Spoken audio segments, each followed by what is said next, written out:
I'm gonna go ahead and hit record here. Hello, YouTube. Anyway, we are at part 2 of the Adventure of the Runaway Room. I'll probably have to refresh myself on some of the stuff in the court record, but yeah, we're getting ready to cross-examine Magnus McGilded, our defendant. So, you actually didn't know I was a Chiefs fan? Yeah, I've been one all my life.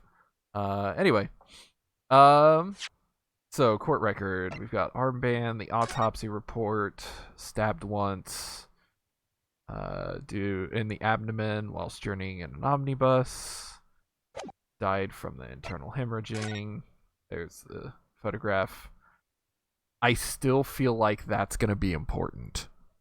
That hasn't come up yet, but the fact that that button's missing, I feel like is going to be important.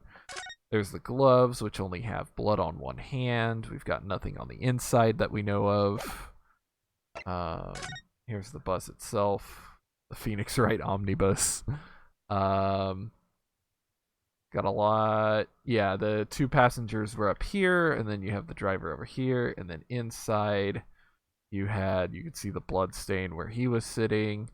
And I think last time we established that Magnus McGillard was actually sitting over here, and there was an unknown passenger on this side, sitting on the left. That wasn't wearing gloves, and that actually stabbed.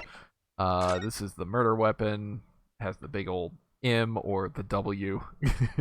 As a cute little nod to the name of the series. They were just like, what if this is the turnabout we've been waiting for? And the assistant was like, no, you're dumb. And then this was the ledger. All this was really useful for was finding out that one of the passengers was also indebted to Magnus McGilded. So, yeah. Let proceedings be resumed. Mr. McGilded, have you been listening to the discourse of the day? To be sure I have, my lord.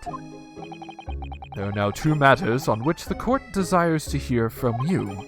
The first is whether or not there was a third party with you in the omnibus cabin, as proposed by the defense. The second is that if such a person was indeed present, why did you conceal that fact from the police? Begad, no, 'tis not my nature to hide anything at all. Just answer the questions, please. The truth of the matter is, I've been desperate about this all along. Do I tells y'all? Do I tells yous all? Or keep me mouth shut? Tell us what, Mr. McGilded? The fine fella representing me is absolutely right. In the carriage on the night with myself and the other man, there was another passenger. It's true?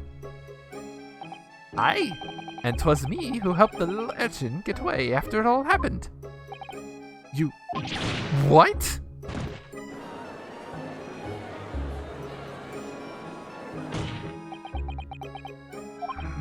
No, Magnus McGilded. That convenient excuse can't save you now. I'm truly sorry, so I am, Lord Van Zykes. I'm sure you'll be wanting to know why I said nothing when I was taken in by the police. I do be having a very good reason, I assure you. Which was? Well, the little child was just in the wrong place at the wrong time and not in any way involved, you see. What? If the police had known the wee one was there, they'd have assumed she'd done it.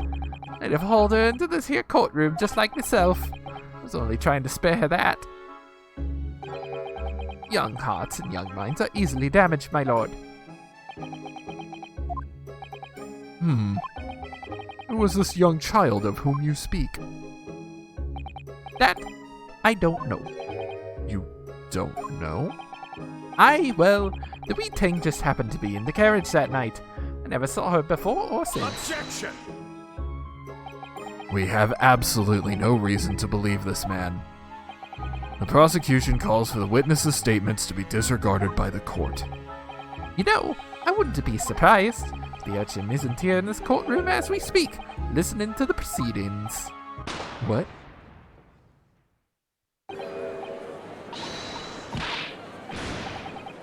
What? What is going on? Be careful, Mr. Naruhodo. Cover your face. Bailiff, don't let the accused escape. Secure the omnibus. I hereby call an emergency recess. Bailiff, ensure the defendant is in custody and clear the courtroom. Well, that was a turn I didn't expect. We were hurriedly removed from the smoke-filled courtroom by the bailiff. Amid scenes of chaos as people stumbled over one another in their desperation to flee the chamber. We had no idea what was happening. All we knew was that, for the time being at least, the trial was suspended. Nice time for a to be continued. That's funny.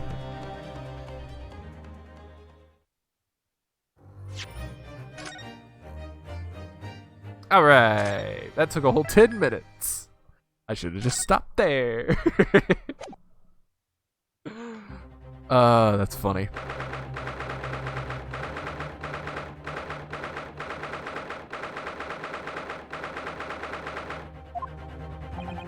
What on earth just happened in there? Mr. Naruhodo, I've managed to find out what happened. Oh, Miss Susato, I was told it was an advanced form of smoke grenade. Type of exploding device that releases smoke. A smoke grenade? Sounds like the sort of things ninjas use. They're just making sure everything is safe now. I think the trial will start again before long. But who would have done something like that? The police managed to catch someone who was trying to flee the courtroom, apparently. Flee the courtroom? Why? Well, it's a young girl of around 15, I hear. A young girl? Then could it be the other passenger that Mr. McGilded was just talking about? My thoughts exactly. So he wasn't lying. Oh, what's become of Mr. McGilded anyway, actually? There are so many things I need to ask him about, but he's not here. I think he was summoned to the prosecutor's antechamber to answer questions, along with the young girl. Who is she, I wonder? What is she even doing here at the trial? She's taking a huge risk, and for what possible benefit to herself? There's another matter that's troubling me. What's that? The 20 pence. Oh! According to the coachman, Mr. Beppo, he took 4 passengers that night at a fare of 5 pence each. That comes to a total of 20 pence exactly. But now it seems there were, in fact, 5 passengers. Which means the figures don't seem to add up again. She's right, that is strange. Counsel for the defense, kindly proceed into the courtroom. Trial will recommence in 5 minutes. Oh, thank you, officer. We'll go in straight away. Well, whoever she is, I imagine this young girl will be asked to take the stand and testify now. I really can't imagine what she's going to say, but it could alter the whole direction of the trial. We'll know soon enough, Miss Susato. Yes!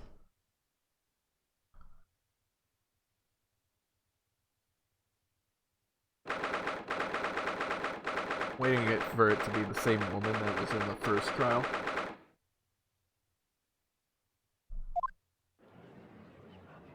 Oh, it's not.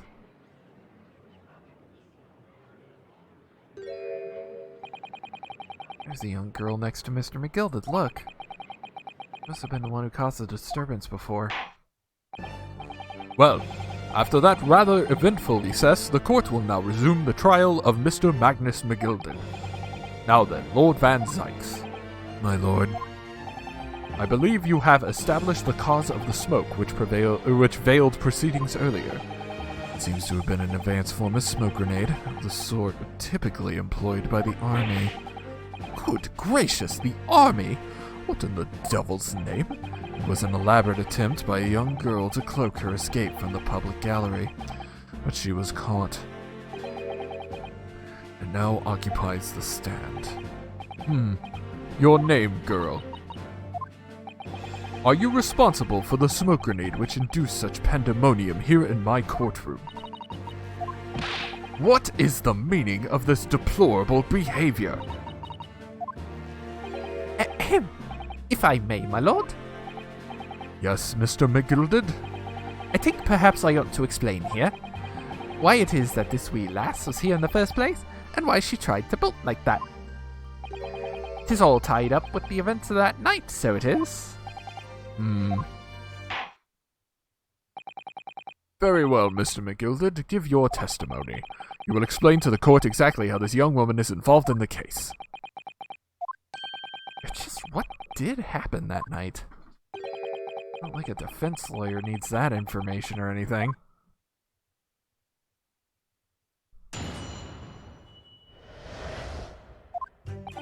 On the night in question, I took the back seat in the omnibus and promptly nodded off. Then, begorra, a loud thud and a wee scream woke me up with a fair start. There was a fella collapsed on the floor at me feet, so I sat him up on the seat across from me. I turned to find out where that scream had come from, and bless my soul, what did I find? There was a child in there, all curled up in a ball, hiding her wee self away.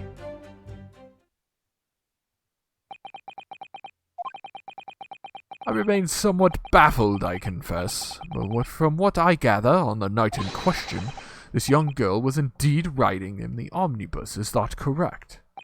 'Tis exactly as the defense counsel said. This lass was the fifth passenger, my lord.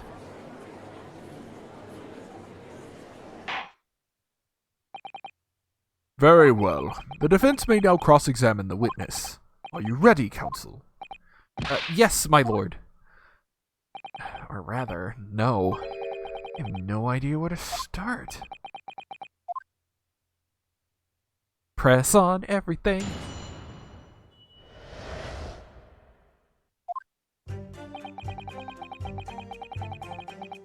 Hold it! And when you first got onto the omnibus, were there any other passengers already on board? There were not. The cabin was empty and there was no one on the roof deck either. You were the first passenger, as it were. I see. Aye. That's why I took the back seat as I did. 'Tis the most comfortable, so it is. Could you explain exactly what you mean by the back seat? By all means. 'Tis how you already described it earlier, talking about the seat opposite the one in which the poor gentleman who was stabbed was sitting. Like I said, 'tis the most comfortable and where I feel most at ease. And of course, I enjoy gazing through the skylight from time to time as well.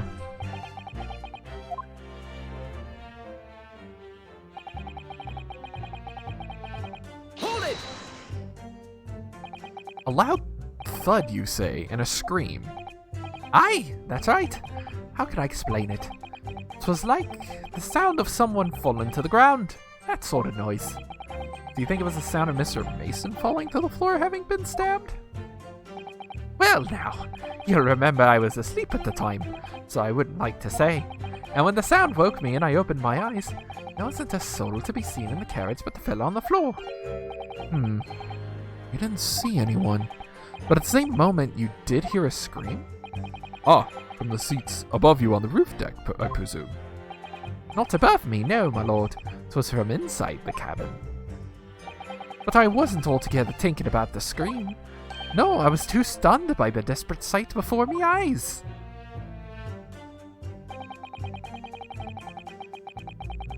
Hold it! You sat him up? The victim, you mean? That I did. On the seat across from me, as I said. I could plainly see the poor devil was already gone. And you wouldn't leave a dead man just lying on the floor now, would you? 'Tis common courtesy, so it is. I find that a little hard to believe. Ada! Lord Van Zykes, now why would that be? You wake to find a man lying dead at your feet in a carriage. Any normal person would hail the cabman. Anyway, or any upstanding member of London society, that is. Well now, as you know, I'm in something of a special line of business. The business of lending money at exorbitant rates of interest. Unfortunately, my lord, not everyone is thankful for the help I offer them. Some would even see me dead. So I do try, where at all possible, to avoid getting myself in a tangle with trouble. Are you suggesting you were just going to leave the man there? Heavens alive, no! I was always intending to report it, so I was. Only, I didn't mind to find out the whys and wherefores first. The whys and wherefores? Right you are. There were some details I wanted to understand before anyone else got to meddling. That wee scream I heard, for example. Wouldn't your good self just do just the same? Yeah, the scream he says he heard at the same time as the thud of the victim collapsing.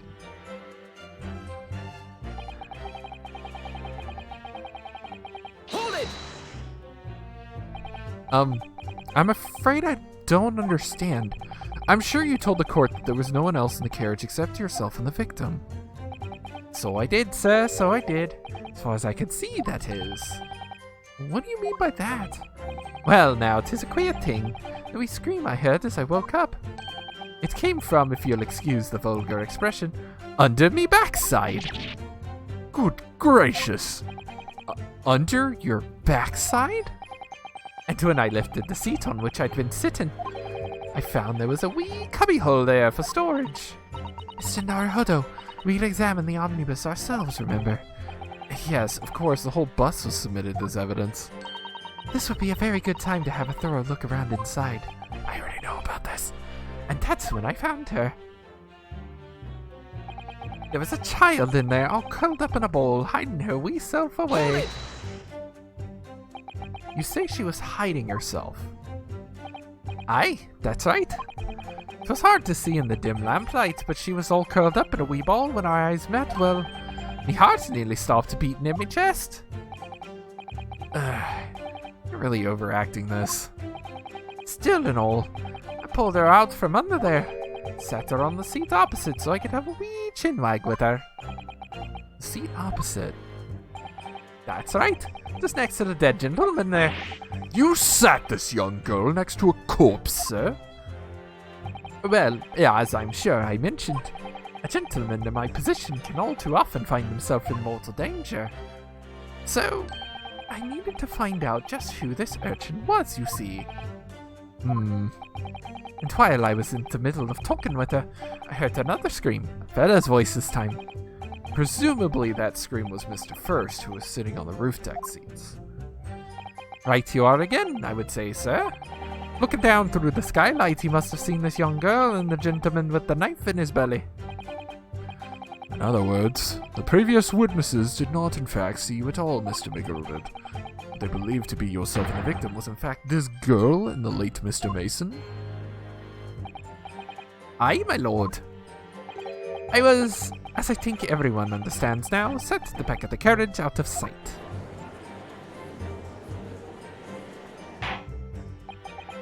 It is certainly plausible. The defendant is somewhat diminutive in stature, and readily confused perhaps with this young girl. After that, of course. With the scream from the gentleman over us, the driver realized something was wrong and pulled up the horses. Thank you. I've heard enough. The events as explained are clear in my mind. However, at least one conundrum remains. Who is the girl? Her name is Gina Lestrade, my lord. She's a chancer, earns her crust among larger crowds, relieving people of their purses. What's commonly called a pickpocket. A what? This girl here? A petty thief? Order! Order! Is this true, Miss Lestrade? Miss Lestrade, you will answer the question. Arr! How dare you? What is the meaning of this? Hold up. I'm getting a call, of course. Give me a second.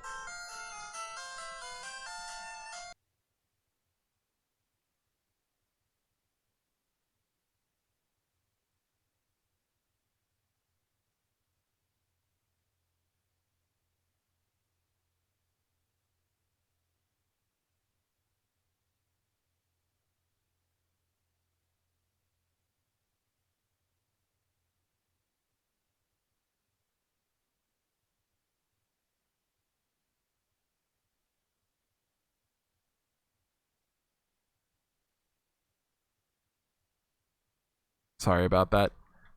Never fails. My parents have the worst timing. The girl! She's gone! Open your eyes. I'm over here. Good gracious, how? What was the point in that little sidestep? I know what you lot are thinking. Grown-ups are all the same. This dirty little dipper, you'll say, slipped up and got caught on the job. She got herself backed into a corner, so she knifed the gent. Go on, that's what's in your heads, ain't it? No, not at all.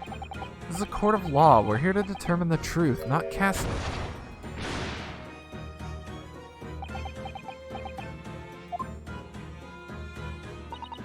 Look, knives are for cowards.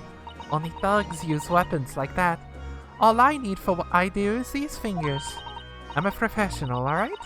Maybe not in your eyes, but I got pride in what I do. Let me guess. You don't count smoke guns among weapons for thugs. This? Yeah, this was in a bag I lifted the other day. Down where they kept the four-wheel drags. It's nice, isn't it? I like the pink best. Do not wave that thing in my direction again. So, you admit that you were riding the omnibus on the night in question.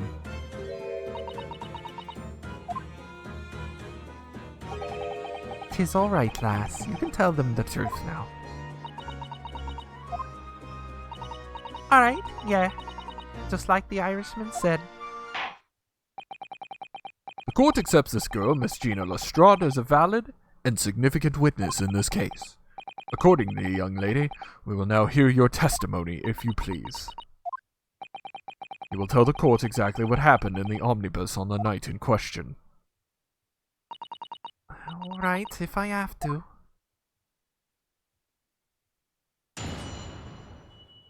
I really like her design.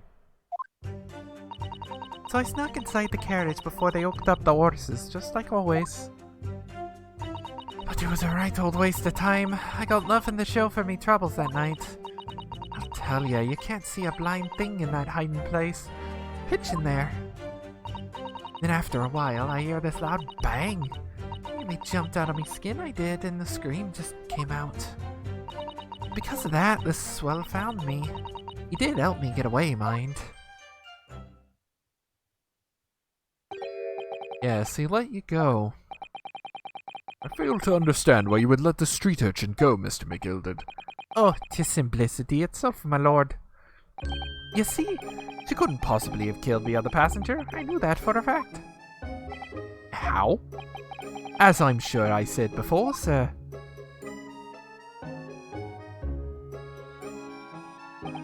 I was sitting right on top of the place where she was hiding herself. I think a Demonstration is called for. This is where I was sat that night. And the cubbyhole of which you have spoken is underneath the seat, I presume.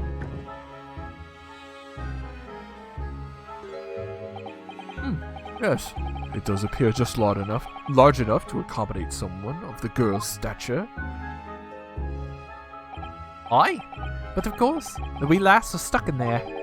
Because I parked myself on the seat for the duration.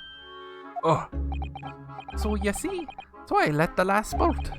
I knew that if the police found her there, they'd automatically assume she'd done it. But I couldn't live with myself if a young life was ruined when all the time I knew she was innocent. even though you must have realized your action would result in your own innocence being called into question. Not at all, my lord, not at all. I knew in my own heart that I was innocent. So I thought it was worth taking a punt on my own good name for the sake of the less fortunate lass. My goodness. What a perfect gentleman. My lord, this fine example of a man cannot possibly be guilty of a heinous crime like this. I'm ashamed of myself for ever doubting you, sir.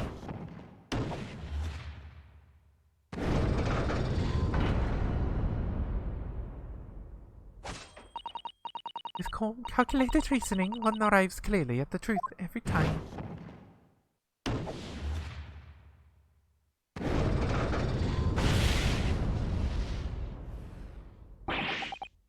saints alive! All 6 members of the jury consensual in their leaning toward a verdict of not guilty? Mr. Naruhodo, this... Well, it must mean... It must mean what? That we're victorious. We've won? Are you sure? Objection! Oh! If the sight of my iron-heeled Wellington offends, pray do forgive the discourtesy.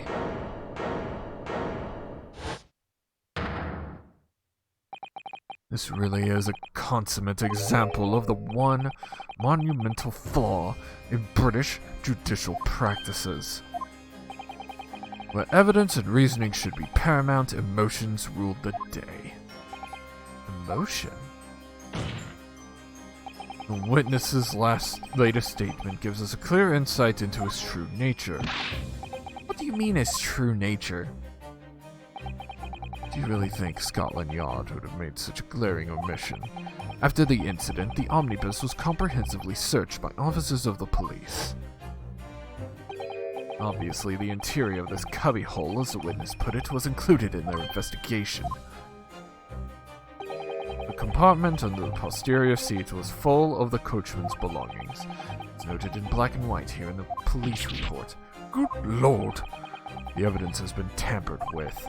In order to corroborate Mr. McGilbert's story, someone has unlawfully removed everything from under the seat. What?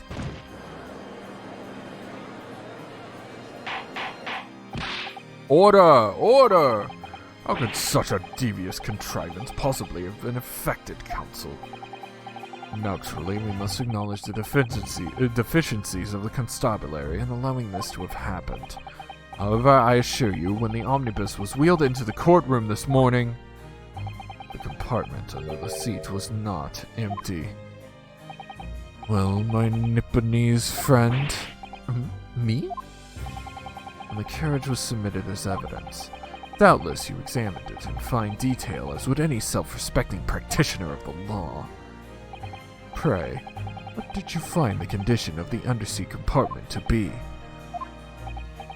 Oh, to be sure. Young gentlemen will be able to clear this up in a jiffy. Sorry.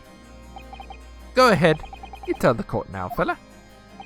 How this is all an elaborate excuse by the desperate Lord Van Sykes. Well, counsel, you have something to say on this matter. How am I supposed to answer? What can I say about the state of that little compartment under the seat in the omnibus? We looked. It wasn't empty. I really don't know if giving this answer is helping my cause as counsel for the defense, but as far as I remember at least, when I first examined the compartment, I'm fairly certain there was a number of artifacts inside it, yes. Are you sure, counsel? Hadda be whist! What are you saying now, you daft doll? I thought you were on my side here.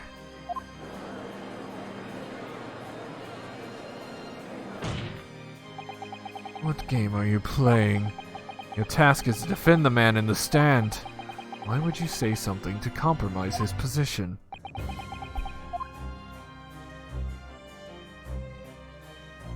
I knew a deep breath was coming there. As the advocate for the defense in this trial, I confess I'm still not entirely sure where I stand. But it seems to me that I should state what facts I do know as clearly as honestly as possible. Interesting. Tis not altogether pleasing, fella.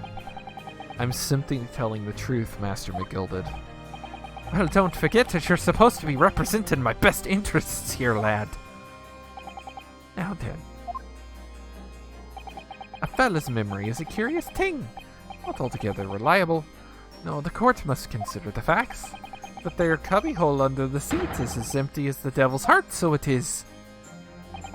Do you think perhaps it would be in your best interests now to admit that you might have been mistaken? Why do I feel like something's not right here? I should like the jury to weigh in on this matter, I think. Our compartment is designed to house equipment used to maintain the smooth running of the carriage. The Guild's rules state that omnibuses should be properly and fully equipped at all times, so it certainly wouldn't have been empty on the night in question. Beppo isn't that irresponsible. That money-lending fleecer and the pickpocketters are lying.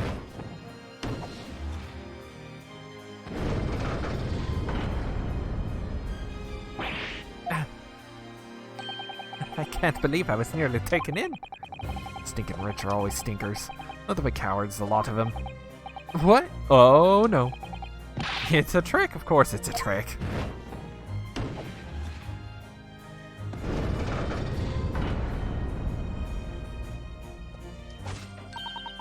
Quite so, I must concur here.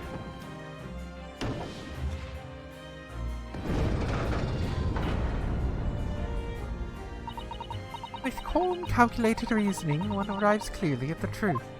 Every time. Yes, but every time a different truth, it seems.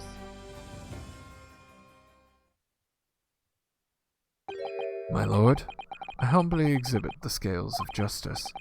Clearly a verdict of not guilty at this time would be wholly inappropriate. Thank you, counsel. But before we proceed any further, there is the matter of the outstanding cross-examination. Counsel for the defense, begin your questioning of the witness, please. Yes, my lord. What just happened? The whole balance of the trial just shifted almost beyond recognition. The Reaper of the Bailey is at work, it would seem.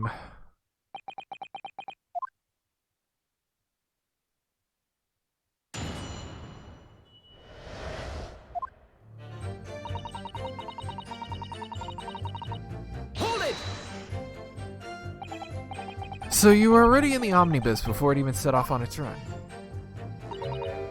Well, yeah. I mean, what's the point of spinning a joey to make a few bob, eh? That's a rum idea, ain't it? I suppose she means there's no point spending money to make money. Actually makes sense. Counsel, may I remind you that this girl is a petty thief. Kindly refrain from entertaining her tenants. Well, that does clear up the little mystery of the fares and all. 4 paying passengers at 5 pence apiece, making the 20 to which the cabman testified, and 1 little scapegrace riding for free. The red conk of a driver always goes for some grub before his last run, see? That's when I slip into the carriage and get myself hidden under the seat. Nice and easy, right?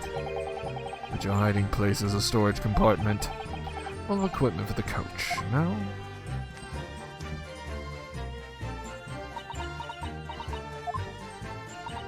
Yeah, there's brushes and buckets and whatnot in there, sure. Always chuck that all out and cram it in the corner somewhere. No one ever seems to bother much. Yet, according to the report filed by the police officer who first arrived at the scene, the compartment was full of such paraphernalia. Hell, I don't know nothing about that. Like I said, I moved all that stuff out so I could hide under the seat. That's all I can tell you. Seems we've reached the end of that line of inquiry. Continue.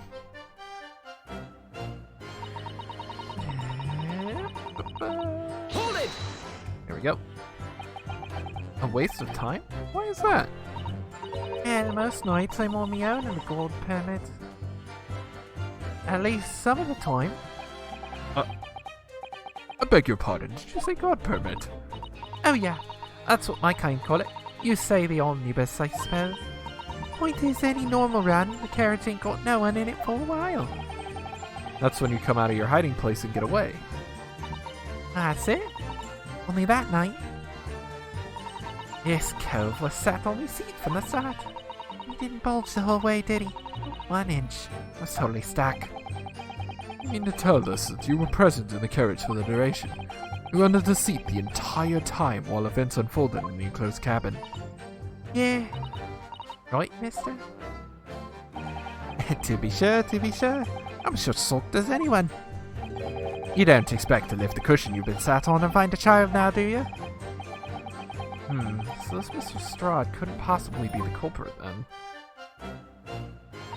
I'll tell ya, you can't see a blind thing in that hiding place. Hold it! It's pitch in there. So you couldn't see out into the cabin at all. No, it's job. Most days I push the cushion up with my head and look out the crack. I can have a butcher's what I'm going to fiddle. I thought you were a pickpocket, not a butcher. I mean, I can have a look. The seat I get under ain't as plush as the other one, see? So most of the time the passengers plant themselves opposite. But for some reason that night, this here Irishman spent the whole journey right over me head. That reason, you weren't able to push the cushion up to peek out. I see. Truth is, I ain't too happy in small dark places. It's too much like being thrown in the clink. It's the only place to hide in them carriages, so it's Obson's choice. Why didn't she just stick to picking people's pockets in the open then? I think there's some reason that she's not letting on, judging from her demeanor. So anyways, I was a bit scared, but I had to just stick it out under there. Nothing else to it. Nothing else for it. After a while, I hear this loud bang. Hold it! When you say a loud bang, do you mean the noise of someone falling to the floor? Could have been, I suppose. I don't remember so well. Point is, it made me jump. And you let out a scream involuntarily. That's right. And I felt the cushion over my head get lighter all of a sudden. Presumably when the defendant got up in order to help the victim, yes. Or not. It could equally have been the moment the accused stood in order to stab his victim, could it not? Well, girl, did you see what happened at that crucial moment? Yeah, I saw it. I pushed up the curtain and had a cushion and I'd quit butchers while I had the chance, didn't I?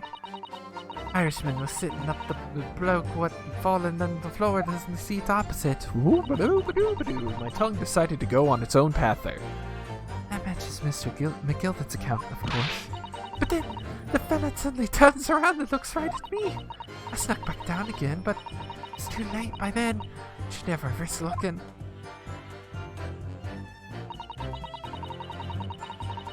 Hold it! And when Mr. McGilder discovered you, he pulled you out from your hiding place. I was scared stiff, I was. He dragged me out and sat me down on the seat and all. Next to the victim, Mr. Mason? Yeah. Bloke got his knife in his guts. He was still bleeding. The carriage lurched a bit and he ended up falling onto me.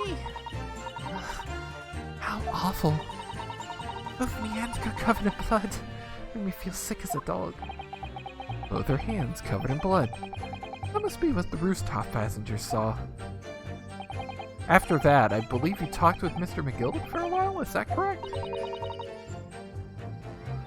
Whew, excuse me. He asked me some stuff. Wanted to know me name and what I was up to and that. Then I heard something from up above. Someone screamed. Yes, Mr. First on the roof deck, one would presume. Well, I didn't want no one seeing me face, so I didn't look up. Then the horses were drawn up smartish, and this here Irishman says to me, "Back under the seat. I'll see that you can get away later." All 6 members of the jury have decided the defendant was innocent. For one brief shining moment, yes. It's clear that they are all still very unsure. We could just find some conclusive piece of evidence among this numerous testimony. I'm sure we would clinch the verdict we want. Yes, I think you're right. This niggling feeling. Something's bothering me, but I just can't quite put my finger on it. Alright, so we got to present something.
No.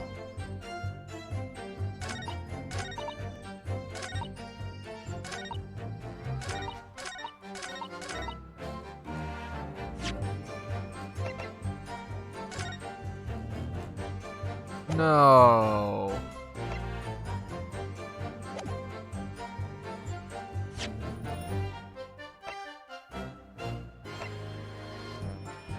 Objection! Nope, that's not it. Okay. Damning, you say? As I look at you, Counsel, I see your trembling hand, your pallid expression, and your perspiring brow. Uh-huh. Seems to me that is the damning inconsistency here, with the misplaced confidence of your assertion. You invite it. Alright.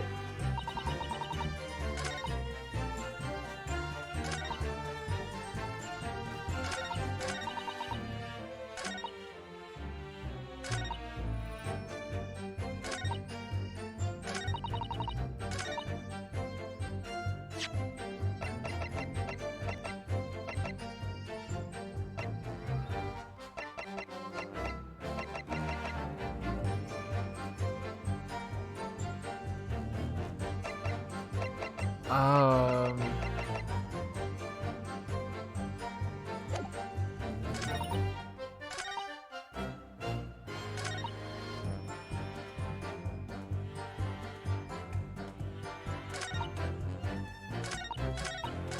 Hold it! Okay, I'm gonna have to read through some of these presses again.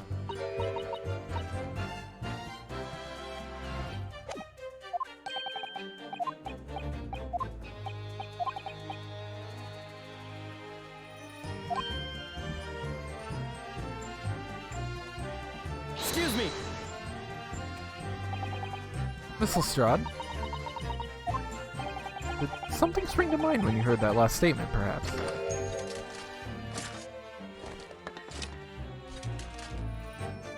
No, it seems not. Forget I asked. You got nothing to show for your troubles that night.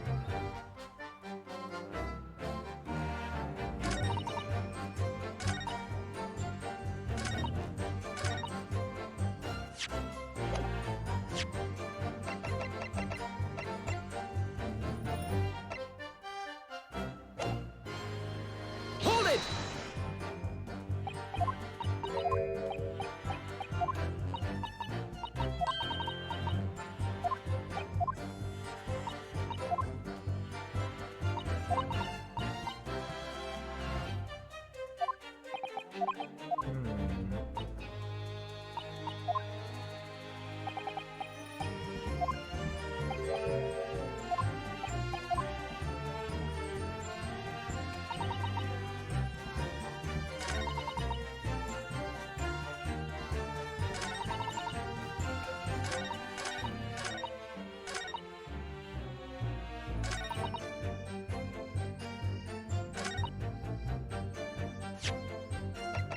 Objection!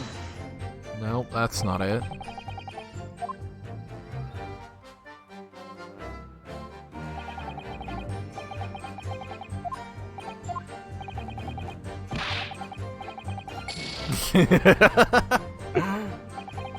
But it's the only panic-stricken look I know. That's pretty good.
Objection! Oh wait, I already presented that, didn't I? I just did the same thing I did earlier. Good lord. Okay, I'm lost. I got nothing.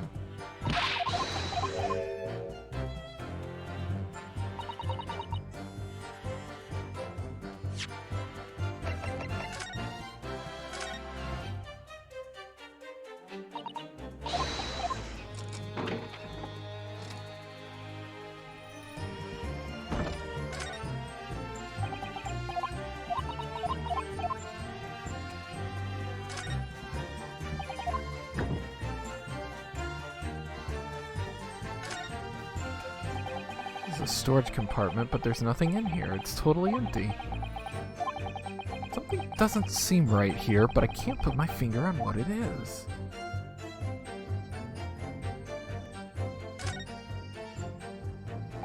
That's blood, isn't it?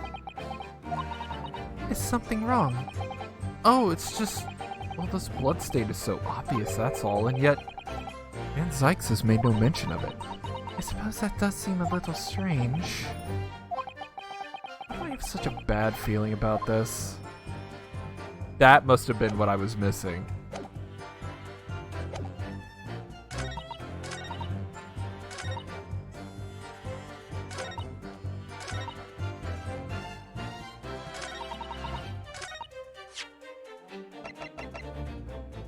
Objection! Nope.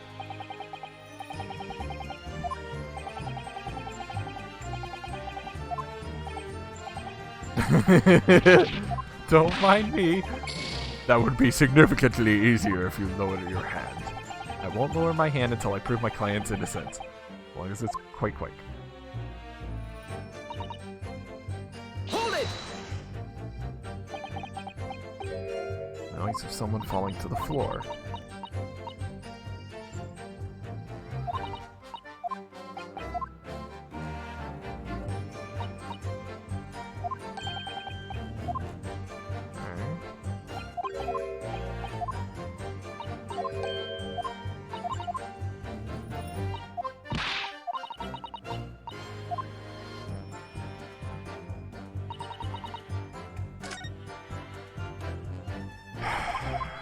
There must be something else I'm missing here.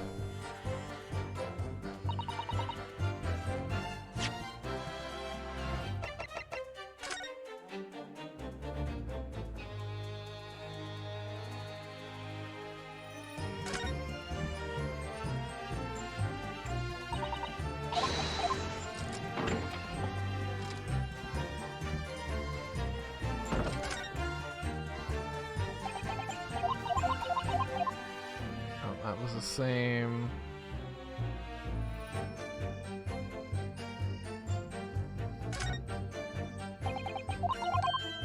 That's the same.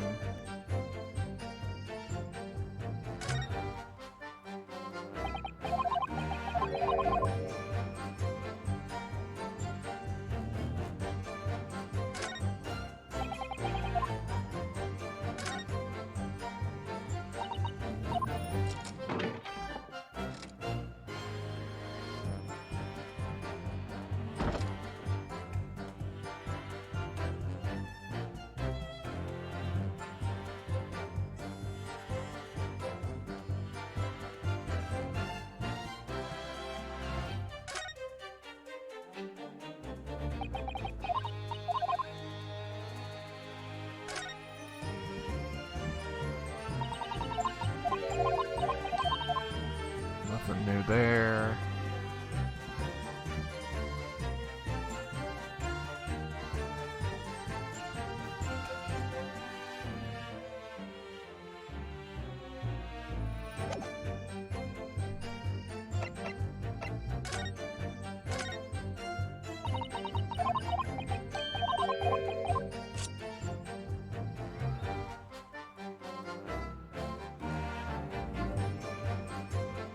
Nothing new here, it looks like.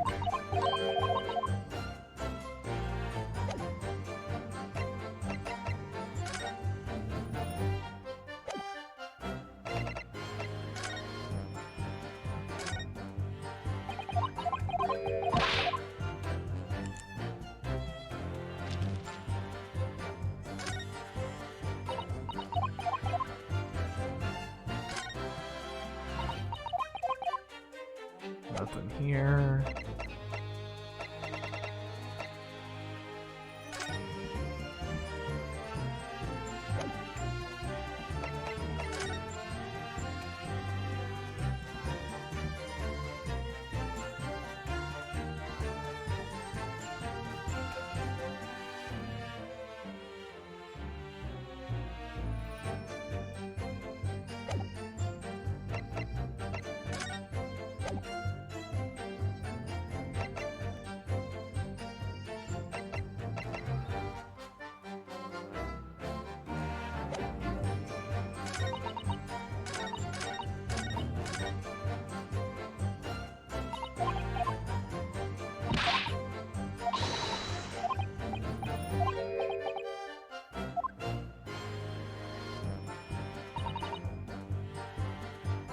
Hold it! I really just don't know where this is going.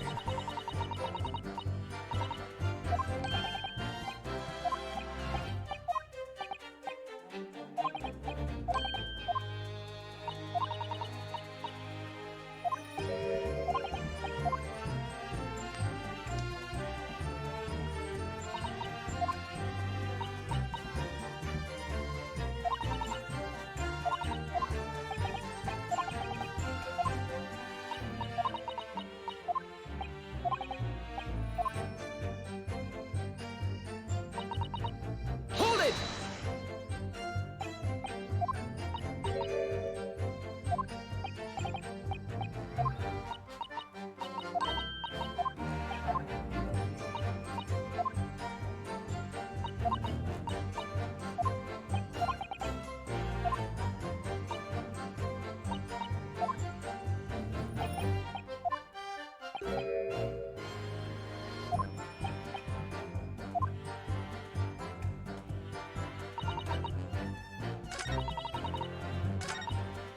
Hold it! Hmm.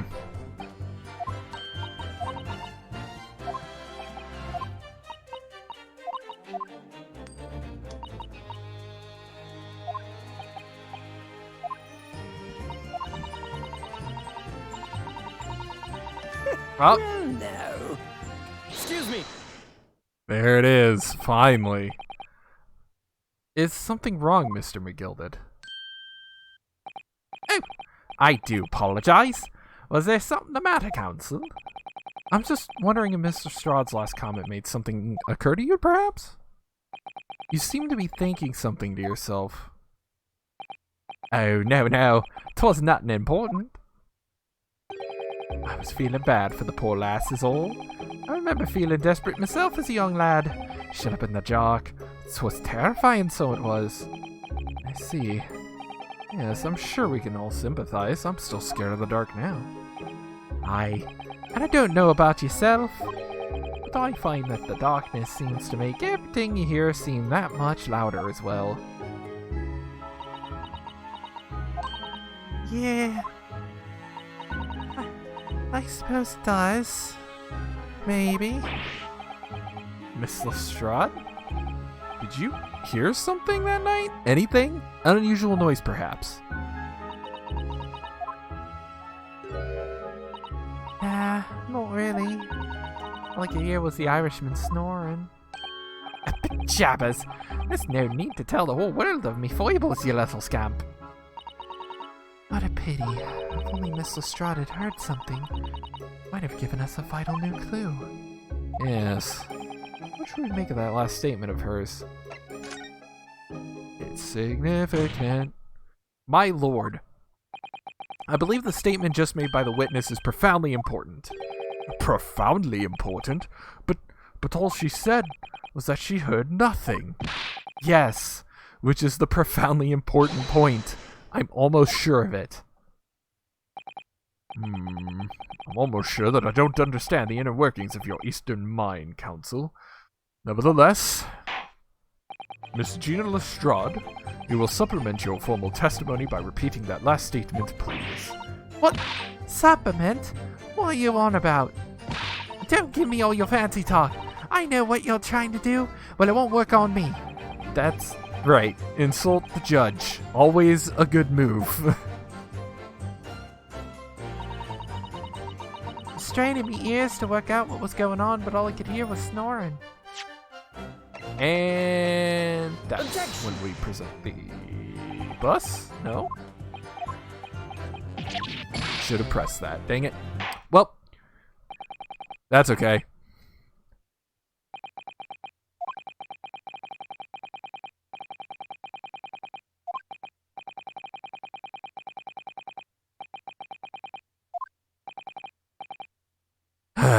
Certainly, my lord. Very good. Ladies and gentlemen of the jury, you will announce your findings to the court in turn, please. Guilty. Guilty. Guilty. Guilty. Guilty. Guilty.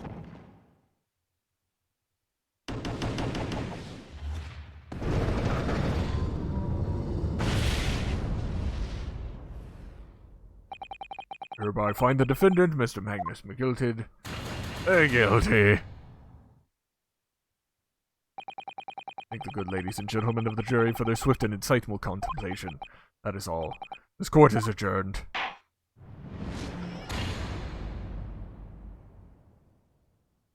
A retry.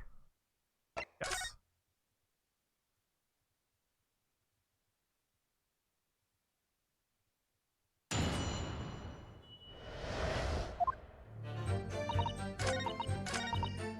Hold it.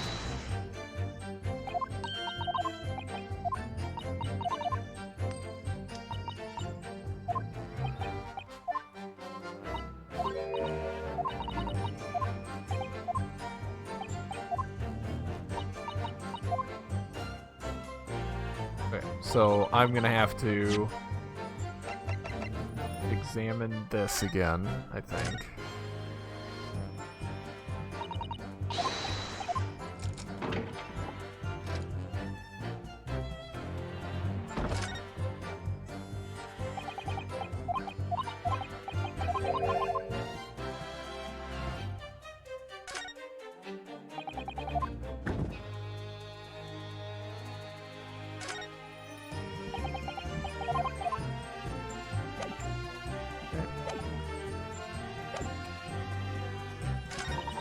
Hold it.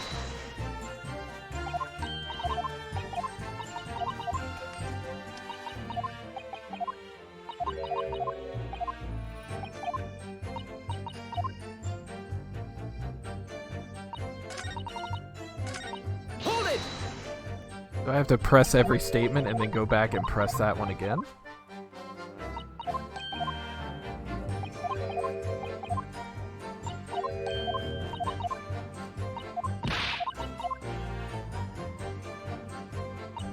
Hold it.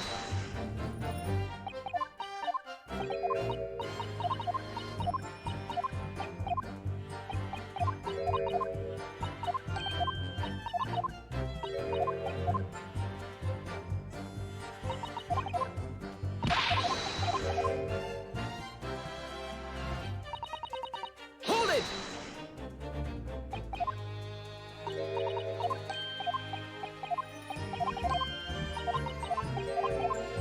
This is a really complicated cross-examination for what is essentially the second trial of the game.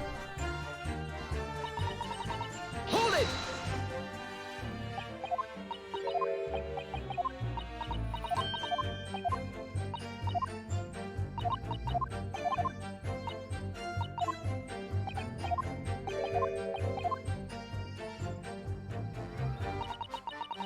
Hold it.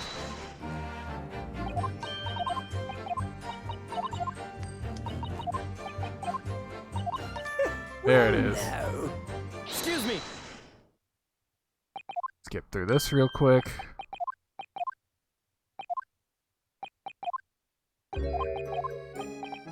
Yeah, you have to press every statement once and then press that statement a second time.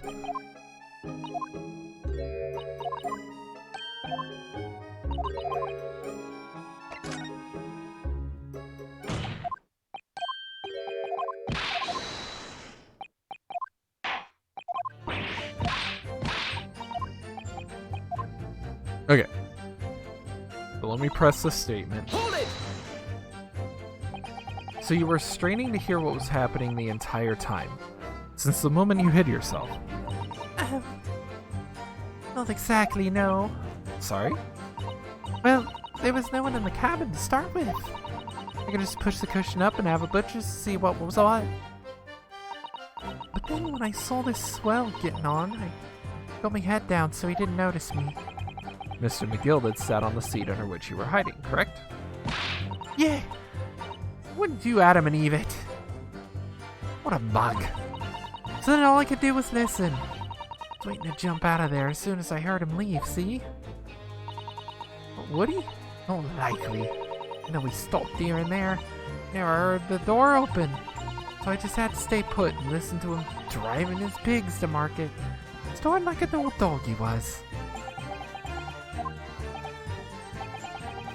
Are there any conclusions we can draw from that, I wonder? That doesn't add up. Miss Lestrade, what you have just told the court is clearly at odds with the facts. At odds? Are you sure, man? Absolutely. Seems my learned Nipponese friend is not as dull-witted as I feared. So Van Zykes realized it too. Counsel, I must insist that you bolster your claim with evidence. Some complicit party's name at the very least. Yes, my lord. I expect you to demonstrate this alleged contradiction to the court. According to Miss Lestrade, while she was hiding in the omnibus that night, she heard nothing but the sound of Mr. McGilded snoring. Thank Ryunosuke, thank! There's something else she should have heard. Very well, my lord. Allow me to elaborate. On a particular sound that Miss Lestrade could not have failed to hear on the night in question. The sound very clearly explained by the presence of the following person.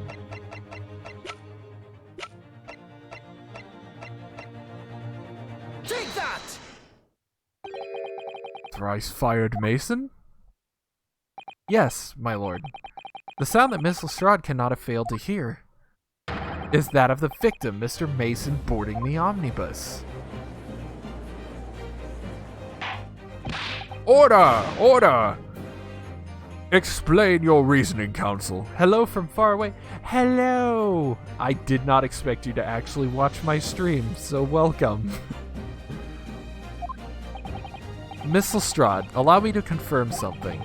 You claimed earlier that you were the first person on board the omnibus, is that correct? Yeah, of course I was. I got on while the driver was in the pub, didn't I? And the next person to board the omnibus was Mr. McGilded. And that it was. Not a soul was in the cabin when I climbed aboard. At least, not in plain sight. So you were, to all intents and purposes, alone in the enclosed cabin of the omnibus at that time. Did I not just say as much? I wasn't traveling with anyone else, if that's what you mean. Yeah, I saw him get on, remember? You had to re-download Twitch. Through the crack under the seat cushion. He was on his own for sure. And from what we've heard, the carriage made a number of stops after that on its onward journey. During which time, did you not hear the door opening or closing at all? Nah, I never heard it. That's exactly what I was listening for, weren't it? Waiting for this swell to leave. In which case, when and how did the victim end up in the carriage? We know that the victim collapsed inside the enclosed cabin of the omnibus. Therefore, Miss Lestrade's statement about what she did or did not hear is at odds with the facts. Yes, this petty thief's statement was clearly flawed. Lord Van Zykes. Yes, he knew. He knew all too well that there was an inconsistency in Miss Lestrade's statement. Gina's lying brat. It would seem words of thanks are in order for my learned friend. What are you talking about? You have demonstrated manners impeccably. This witness and Her colorful statements are entirely unreliable.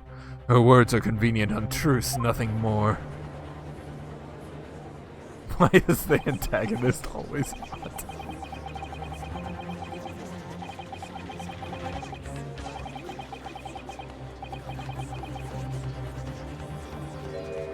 Uh-oh.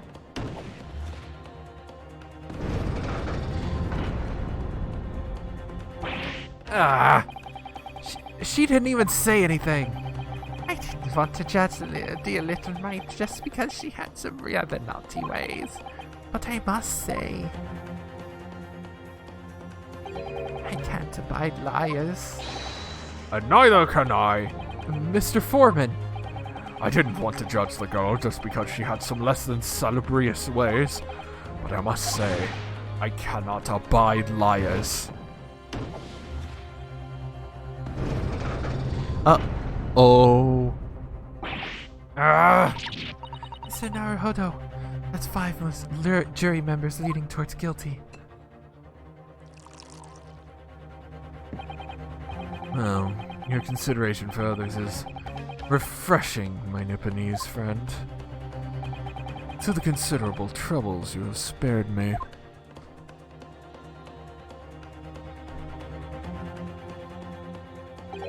Yes, very refreshing. Yeah, what are you playing at? Have you forgotten who you're working for, you useless Eastern Amadan? This is carnage. It's perfect. Number 2 is the only one left.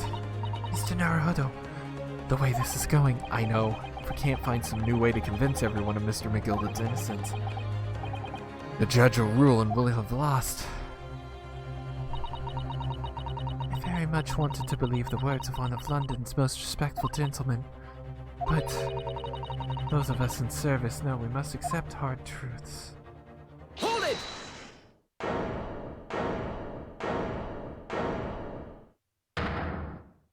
Yes, the witness's last statement seems to have revealed a critical inconsistency in her story. However, that's totally fruit punch. I think he mentions it's juice at some point. If we consider the possibility that her statement is in fact the truth, it may shed an entirely new light on this whole case. What are you saying? Counsel? I'm sorry, sir. Whatever do you mean? Counsel? I will not tolerate you attempting to prorogue my adjudication. Explain yourself at once. When the accused boarded the omnibus on the night in question, the victim was nowhere to be seen. Subsequently, the carriage door was not heard opening a single time, as testified by the witness in the stand. Juice, yeah. And yet the victim's body was found inside the carriage. If this petty thief's words are to be believed, how do you explain the victim's miraculous appearance inside the cabin of the omnibus?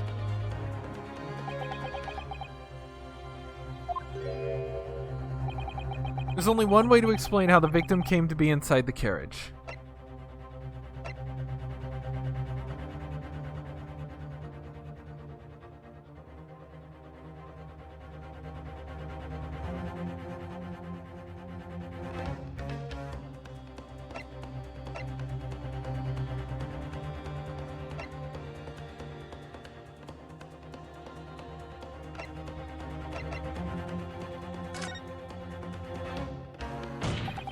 Obviously, the victim must have been placed in the carriage after he was killed.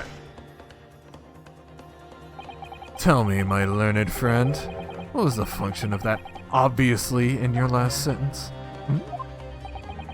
Well said, Lord Van Zykes. The obviously is troubling me also. No. That's really not the point. The point is that the victim must have been moved into the carriage afterwards. Answer me this. How could a cadaver have been placed inside a moving carriage? Well, obviously, I shall have to penalize the defense heavily for this irrelevant rambling.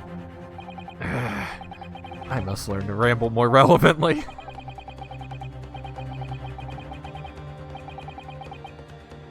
Penalty is evidently not heavy enough, judging from those Nipponese eyes.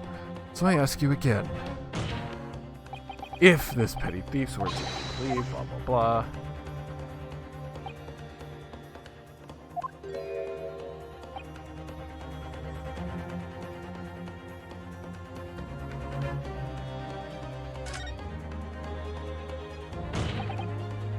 Clearly, he was in there already from beforehand. Tell me, my learned friend, what was the function of that clearly in your last sentence? Okay, same thing here.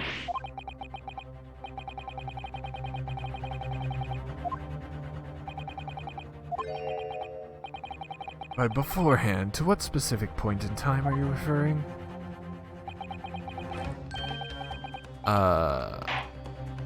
It wasn't moving that fast. We'll see about that. Alright.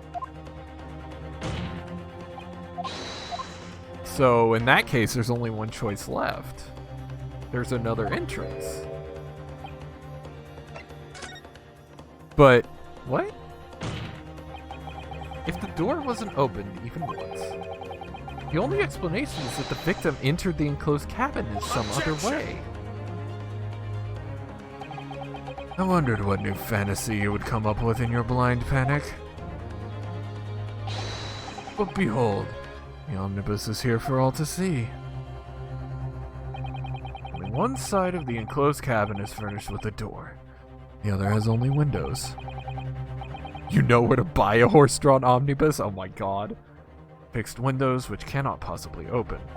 In short, there is no entrance to the cabin other than the door. But there could be. One possibility you haven't considered. Oh, really? Yes. One other way inside that isn't the door. Another opening, use of which allowed the victim to appear inside the enclosed cabin. Alright, counsel. The defense will identify the location for the court. Here is the omnibus on which the incident occurred. Where on earth is this entrance by which you propose the victim entered the cabin?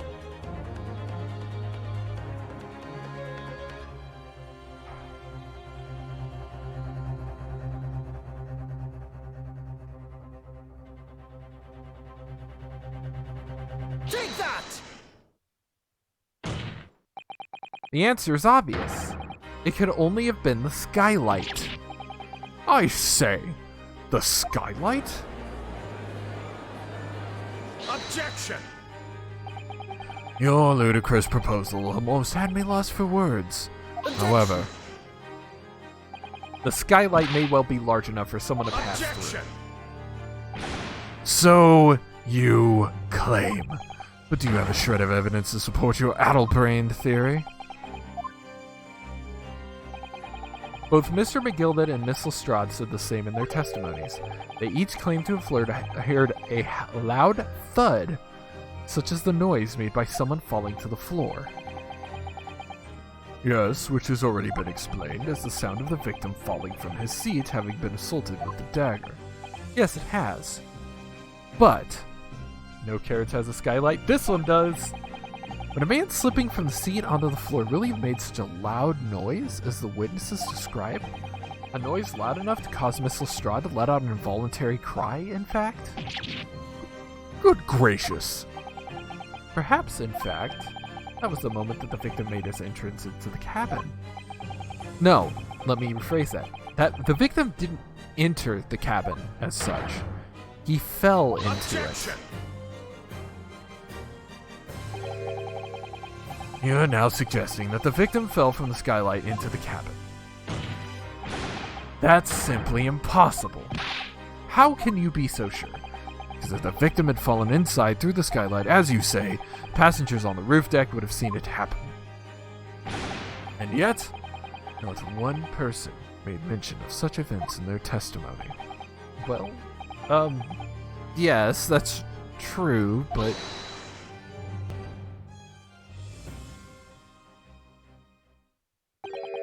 Might a humble fella make a wee comment here. Mr. McGilded? To be sure now, the two fellas who were sat on the roof that testified afore said nothing of the victim falling through the skylight. But it seems to me, my lord, that 'tis not so much a case of them not saying, but... Aye. 'Tis a case of them being unable to say. What? I think perhaps the two fellas do be having something of a compelling reason not to mention what happened. Would you not agree, fine ladies and gentlemen of the jury? Oh my goodness. Surely not. Those two chaps on the roof? You mean the ones who stuck that knife in the man were... Ah!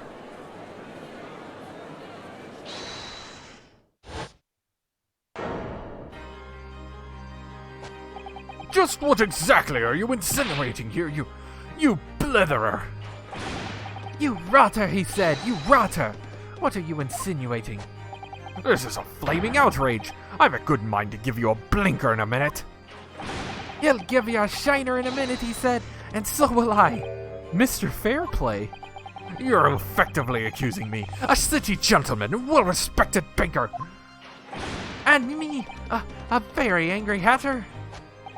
Suggesting that someone like me could have stabbed that man in the guts. It's a disgrace. It's scandalous. I protest in the strongest possible terms. That's right, I protest too. But you rotten scoundrel. Did I get it? Did I do the thing well? Order, order, order! This is not the time, witnesses. I will not permit this wanton invasion of the stand. Return to the anteroom at once. But this is beyond reason, my lord. It's outrageous. It's very hurtful, you know. My lord, if I may comment... I scared the cat. The cat is over here meowing at me like, what the hell are you doing? Go ahead, Lord Van Zykes. It was the defense that incited this outburst from the witnesses. The learned friend has seen fit to abandon all protocol and accuse the witnesses without proof. Accuse? I never intended to... It seems, young Nipponese, your command of the English tongue is wanting. You propose to this court that the victim fell through the skylight from the roof deck of the omnibus. That hypothesis cannot possibly stand without the rooftop passengers being aware of the events. You have branded these gentlemen liars. You have intimated their criminal guilt. In our British courts of law, that is what's termed a baseless accusation. I know I was rash to put this idea forward without any actual evidence, but you can't just dismiss it without a second thought. What are we wasting time for? Get to the testify. I thought there was something fishy about that hat from the moment I laid eyes on the fellow. We have to see this matter through now, one way or another. You sent me a pic of an omnibus. Okay, let me take a look at this. Oh, yeah, there is no skylight on that. It's a bit smaller though. This one seems a bit bigger than the picture that you sent. If there's filth and rubbish in our midst, we must dispose of it at once.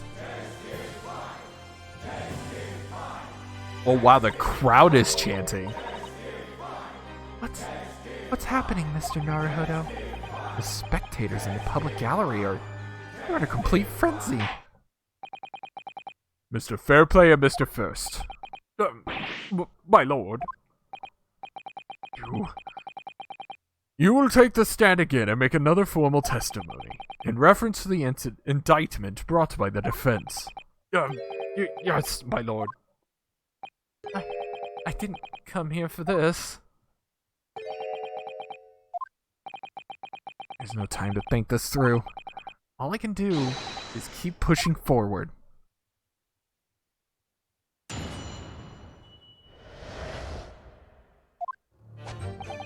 We were the only two people up on that roof deck, dead or alive. I can swear to that.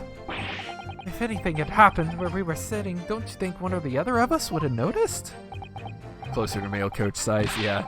In any case, neither of us know the first thing about the victim. We had no reason to kill the man. The skylight was shut the entire time, I tell you. We couldn't possibly have opened it. If you're so sure the victim fell through the skylight, where's your proof?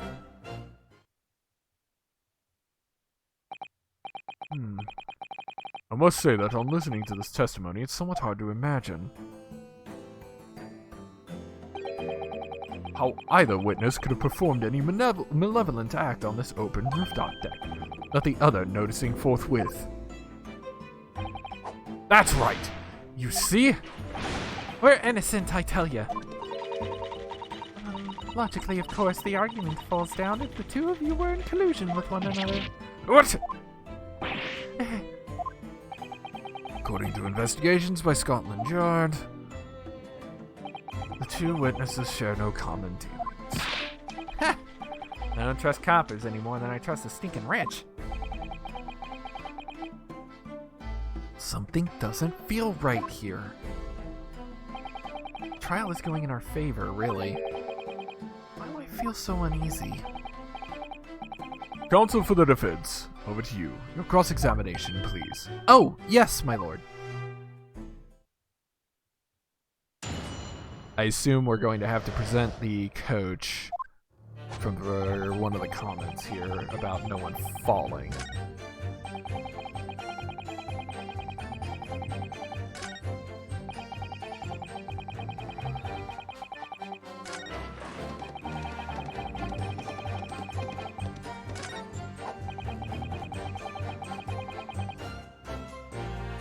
This here.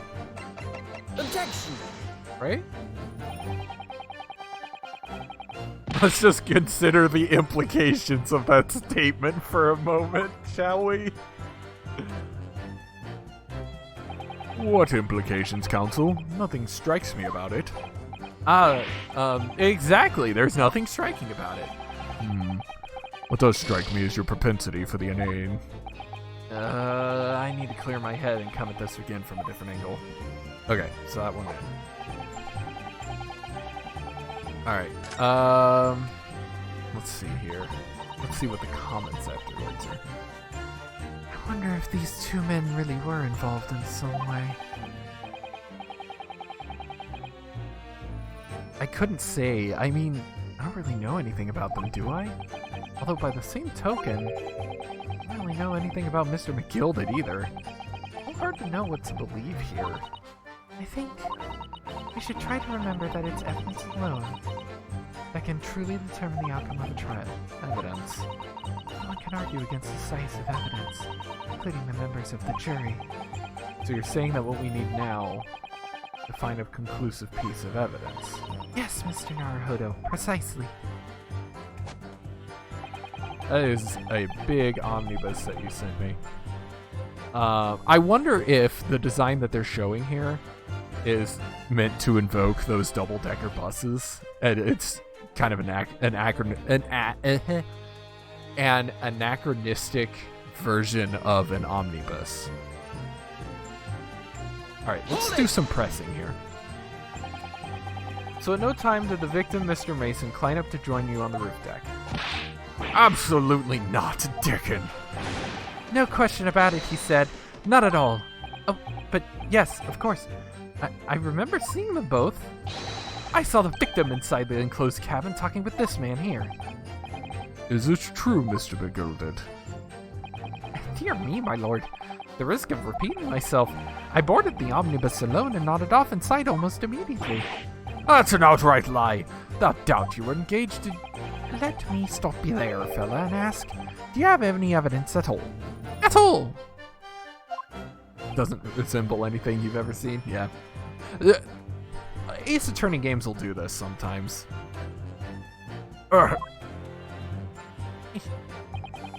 'Tis all about evidence in the court these days, so it is. You do ring well to remember that.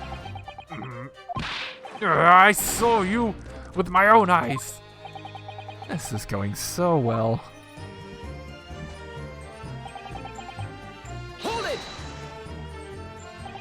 Well, It was on the final run of the omnibus at past 10 o'clock in the evening. It certainly had been quite dark, perhaps too dark to see clearly. Is this some kind of a lark? Is this some kind of a joke, he said? Is that what this is? Or perhaps one or the other of you fell asleep briefly? Are you fair dinkum, sir? Are you serious, sir? That's what he said. It's impossible, I tell you. I'd give you the keys to the vault if you could fall asleep in that bitter cold. If you did manage it, your eyelids would freeze shut and you'd never open them again. That's the extreme. It was extreme, I tell you, and we had to put up with it because this man had locked the door. A true gent would have unlocked it and let me in when I knocked. I'm dreadfully sorry about that, young fella. But you see, I was away with the fairies. I didn't hear you, though. That's a lie. I saw you through the glass. You were talking to someone. Now. 'Twas a cold night, so it was. People do be seeing things that aren't real in the cold. 'Tis hardly surprising. Seeing things? I believe we have reached an impasse here on this particular point. You! Don't take it personally now, lad. I'm a suspect in this case, and 'tis only fair that you and the other fiend are too. Open and free competition is what the capitalist society is all about. This isn't a competition I should like to be involved in, really. Hold it! So, you had never met Mr. Thrice-Fired Mason before? Lummy, no, not once, never. He never met the man before, he said, never. And you, Mr. First, had no prior dealings with the victim either. That's right, sir. Hatters don't have much to do with brickmakers, to be perfectly honest. No, I imagine not. You see? How many different ways can I put this? Neither of us had the remotest connection to the gentlemen who were inside the cabin. Excuse me. Mr. McGilden. Yes, counsel. What can I be doing you for? Did the witness's last statement give you pause for thought somehow? Not the remotest connection. Isn't that right now, I wonder? What are you insinuating now? Ah, Mr. Fairplay. 'Has been too long, so it has. I'm not very much mistaken. I believe 'tis fast approaching, is it not? Your repayment date? I beg your pardon. You borrowed 20 guineas from me, sir. Oh, by the way, so my wife and I looked into how much a guinea was. A guinea is basically the equivalent of a pound. There's a little give and take, but the guinea was a coin that was replaced by the pound, the British pound. They coincided for a bit, from what I understand, and then the guinea was just kind of phased out. So if we assume, this is taking a lot of things into assumption, if we assume that a guinea was about equal to a pound at the time, then a pound at the time, which they say is the turn of the century, late 1800s, early 1900s. So if we take it at 1900, 20 guineas is about $3,750 in today's dollars. It's not a small amount of change. At an unconscionable rate of entrance. You tricked me. It's extortion. Well, now, is that a touch of begrudgery, is it?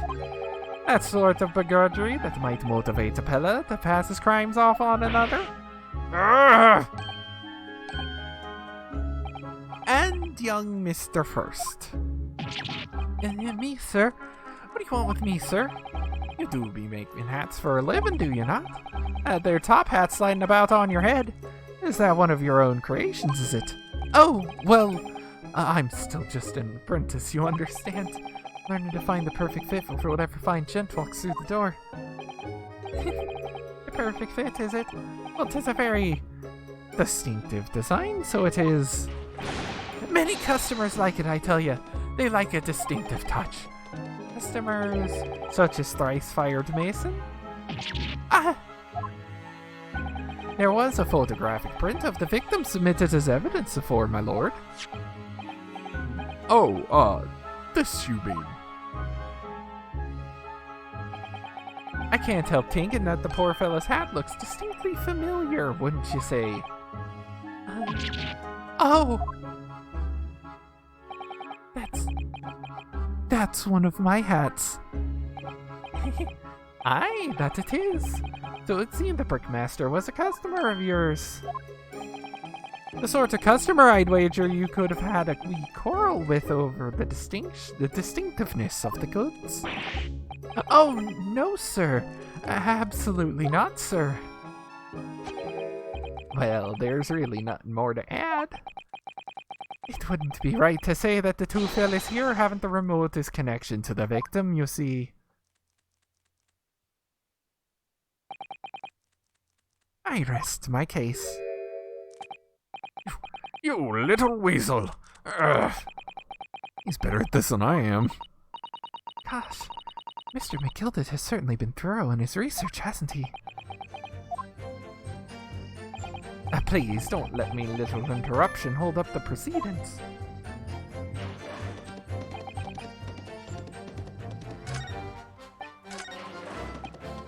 Hold it! Are you quite certain about that? That the skylight was shut the entire time? I'm going to lose my block with you in a minute! He's going to lose his rag with you in a minute, that's what he said. Take a look for yourself, go on! You see? Shut fast now, just like it was on the night. So it is, of course. Well, the size of Mr. Mason could likely break right through it still and all. What? Just looking at the size of the thing, you understand. Now you hold on there a minute, sir. The size of the ting means nothing. Not on its own. Let's consider the bigger picture here, shall we? Let's stop biting arcane, shall we?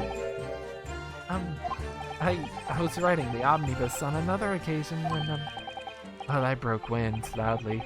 I shocked myself with this as it happened.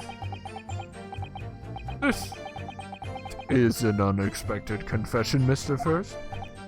Oh, I just meant to say, well, the point is I tried to open the skylight, you see. But just my luck, I couldn't make it budge. The stench was terrible. Everyone was looking daggers at me, sir. I went res as a rouge, I did. Are you expecting me to sentence you? No, sir. The point is, the skylight can't be open. I tried and tried when I was inside the cabin of shame. Excuse me. Do you have something to say about that, Miss Lestrade? Miss Lestrade. It opens. A skylight. That is what we're talking about, right?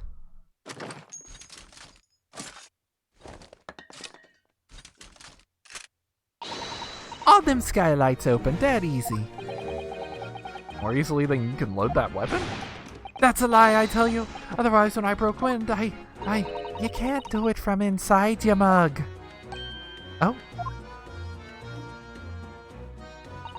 Look, a few weeks ago, I was up on the roof deck of one of them drags, and I had a great haul. I mean, I had purses coming out of my ears. Miss Lestrade, this is not the forum to be eulogizing on the subject of your criminal activities. Well, anyway, I had a bit of a scare.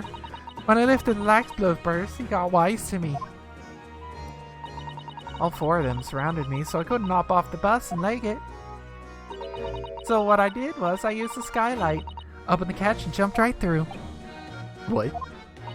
Yeah, catch for them skylights is on the top side, so I can't open them from the cabin. The skylight opens from the roof deck? Bailiff? Climb up on the roof of the omnibus at once and verify this witness's claims.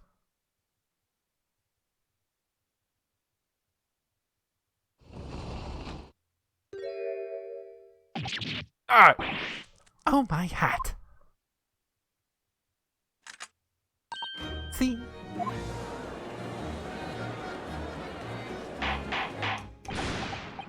Order! Order! Order! So it appears that this street girl's statement is quite true. I don't believe it. The skylight opens. And from the roof deck. Mr. Naruhodo, this could be the clue we've been waiting for. Well, counsel for that offense, please continue with your cross-examination. Yes, my lord. So the skylight opens. Perhaps I should investigate for myself.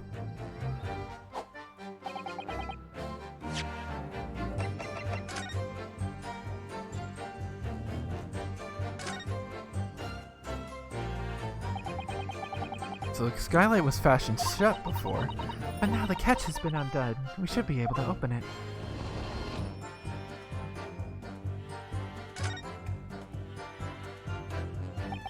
You can certainly see inside the carriage through this opening, that's for sure. That seems like a fire hazard. Yeah! Yes, and there's a lamp in the enclosed cabin, so I'm sure the witnesses would have been able to see quite clearly. That's not good for us.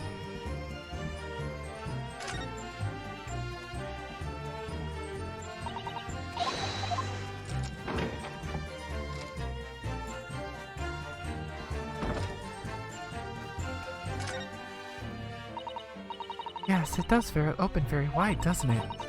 Wide enough to kick someone like you through, certainly, Mr. Naruhodo. Why someone like me? What is it?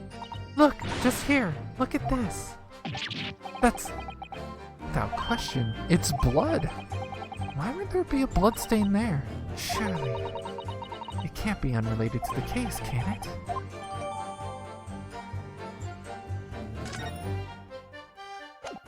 I don't like this. I don't like this. This looks like falsified evidence.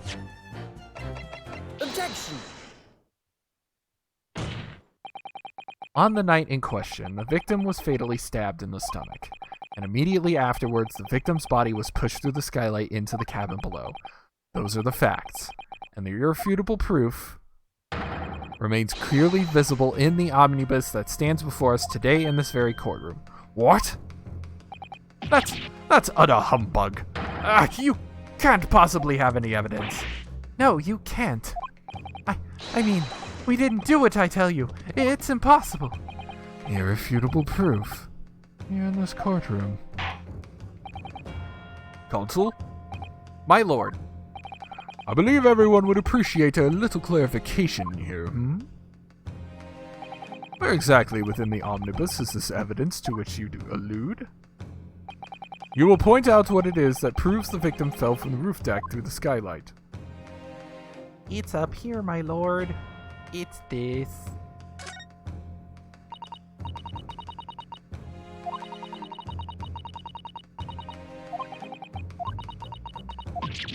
We already saw this dialogue, so I'm not reading it again.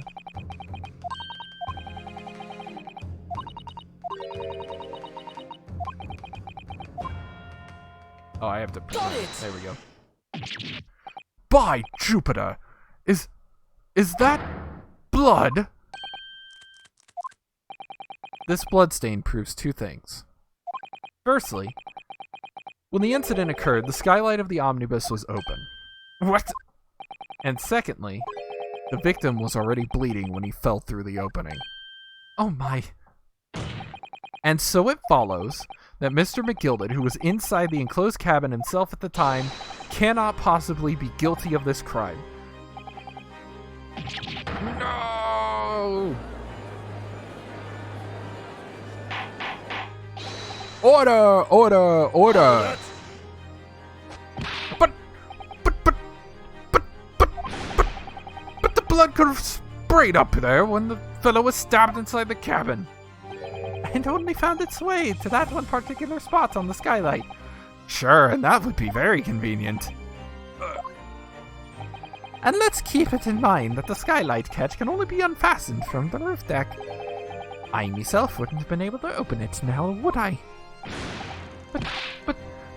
But, there's no way to know for certain, is there? If the trench really fell through the skylight, I mean. Why don't you have a good look at the floor of the cabin between the two seats, Mr. First? 'Tis all too plain, if you see. Here's the aftermath that shows the poor fella dropped from a fair height right there, so it is. What? No! But it can't be. It's all... Lies! Hold it! My fellow jury members, I think we can all agree that this is clear proof of the defendant's innocence, can't we? I believe we can, yes, sir. It's clear to me now if the filthy rubbish can be found in this courtroom. So, they thought they could pull the wool over my eyes, did they? I won't tolerate any of the guild carriages being sullied with blood. I won't tolerate it. Oh, I always knew that nice gentleman who gave us that delightful park couldn't have done such a thing. On three, then, everyone. 1, 2, 3. Objection! Yup.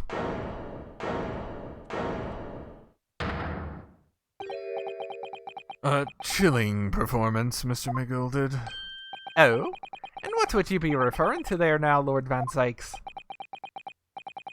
A blood stain on the frame of the skylight. Such evidence is null and void. What? Why? For one extremely simple reason. That smear of blood never existed. What are you talking about? It's there for all to see, and it's clearly blood. I personally attended Scotland Yard's investigation of the omnibus. The officers involved went over the carriage with a fine-tooth comb. So I can state, with absolute surety, no such smear of blood existed in the carriage.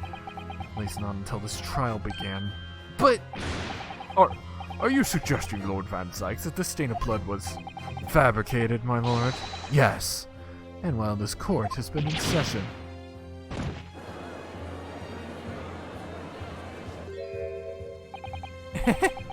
What a palaver.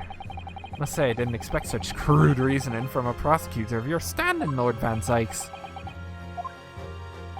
But I'm Magnus McGilded, fella known all over the capital for his fine contributions to public life.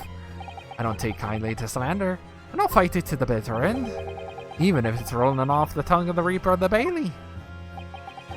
Mr. McGilded, I realize that this is your first appearance in court as accused. I don't know how I butchered that sentence, but I'm just going to let it fly. However, I am well aware of your involvement behind the scenes in a great many affairs of dubious nature. You're very adept when it comes to avoiding getting your own hands dirty. And each time it happens that a case you're involved in investigated, you adapt the facts. Adapt the facts? What does that even mean? When you wield a fortune the size of Mr. McGilded's, however ill-gotten it may be, nothing is impossible. Tampering with evidence, manipulating the scene of crime, bribing witnesses. I toast your ability to concoct the most convenient of stories, sir.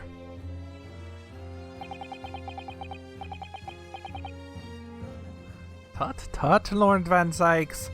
This'll not do, to be sure. Will it now, counsel? Oh, no. I think it's fair to say this does all sound like a rather far-fetched excuse by a desperate man. The blood on the skylight didn't exist, you say? But if yous will all cast your minds back, is it not true that the omnibus there has been in the courtroom the entire time? How could anyone possibly have put a smear of blood in it without the world and his wife seeing? Isn't that right now, counsel? It's true. The omnibus has been in full view the entire time the court has been in session. My learned friend. Here's to hearing your opinion on this matter. In your own words. As you wish. Could someone have tampered with the omnibus during this trial? If you're asking me, I think It could have been possible.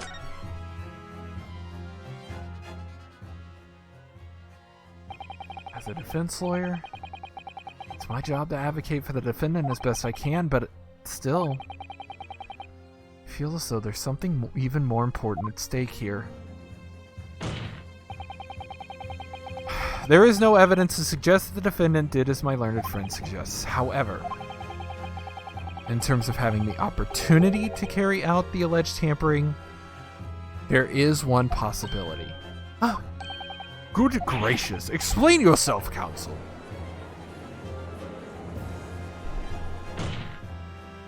Yes, there is. Seems my learned Nipponese friend has no intention of running from this deceit. I'm sure everyone still remembers clearly the recess that we were forced to take. As a result of the smoke grenade fired by the witness currently in the stand, Miss Gina Lestrade.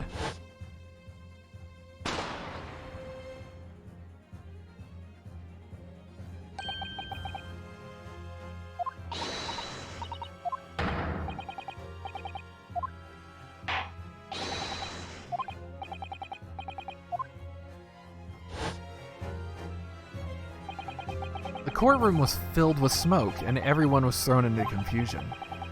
All of us were made to leave this chamber. In that brief interval, under the veil of smoke and in all the chaos, it could have been possible to steal inside the omnibus.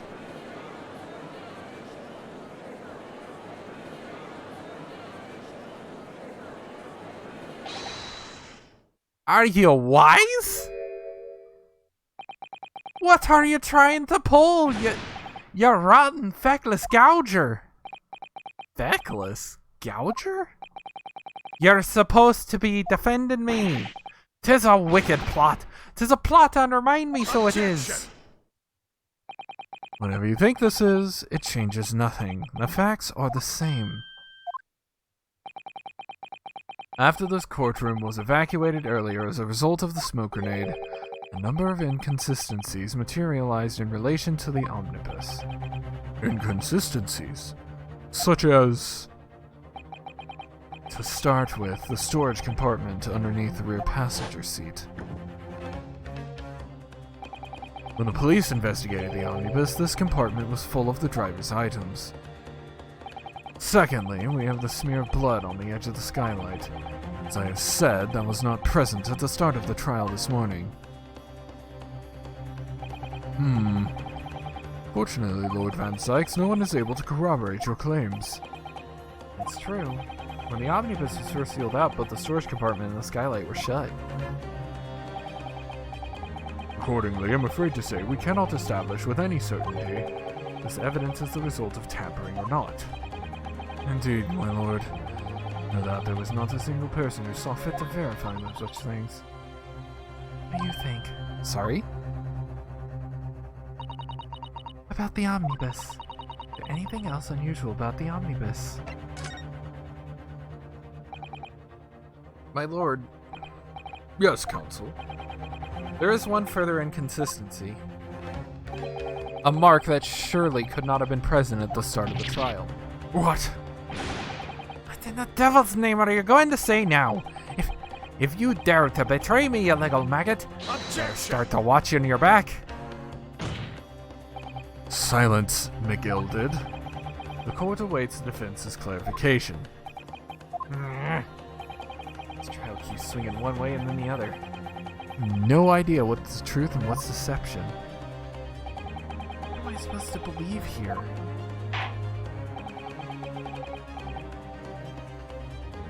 I shall have to ask you to elaborate, counsel. Where exactly is this alleged mark that you claim appeared at some point during the trial? This one. Got it! If we consider that the victim fell through the skylight onto the floor of the cabin, you would certainly expect to find signs of blood where he landed.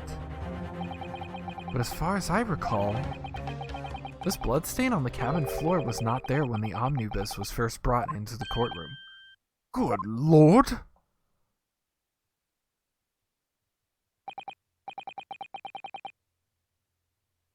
Yes, I do believe you're correct, counsel.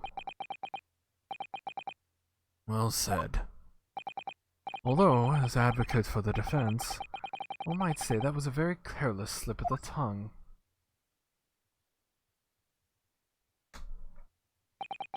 I believe that bloodstain on the floor is a decisive piece of evidence. But if the question is whether that evidence is genuine, or whether it was unlawfully fabricated by someone, I feel compelled to admit that there's at least a possibility that the evidence is fake.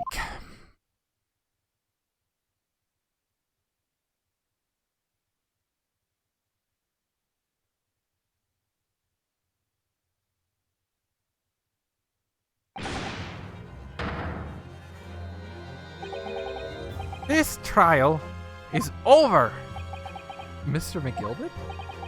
I've done everything I possibly can to cooperate with the court, but 'tis all over now. But you're the defendant.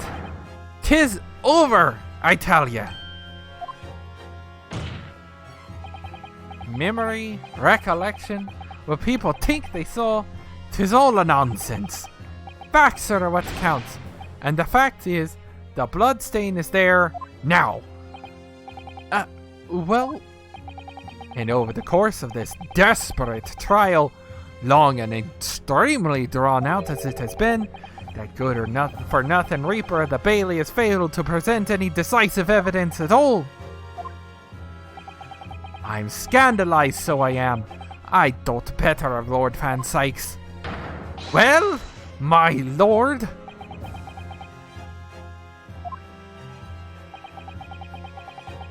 I must concur with the defendant. The unaffirmed recollections of an individual cannot stand as evidence. At this moment in time, the particular bloodstain in question is very much in existence, and in the absence of any credible method by which to prove its alleged previous non-existence, I regret to say that it would be improper for this trial to continue. your lordship can't be serious. Lord Van Sykes, what is your position? Prosecution, my lord, has no further witnesses or evidence to present. Very well. In that case, as I believe we have explored every possible avenue in this matter, I shall proceed to my adjudication. As a formality, I am of course obliged to confirm with the defense first. What formality? As things stand at the moment, it would seem that Mr. McGilded will be found not guilty. Yes. Which would mean we've won. Is there really the right outcome here? Is it really alright for the trial to come to an end now? With all these unexplained inconsistencies? Counsel for the defense, your closing statement, please. Yes, my lord. The defense believes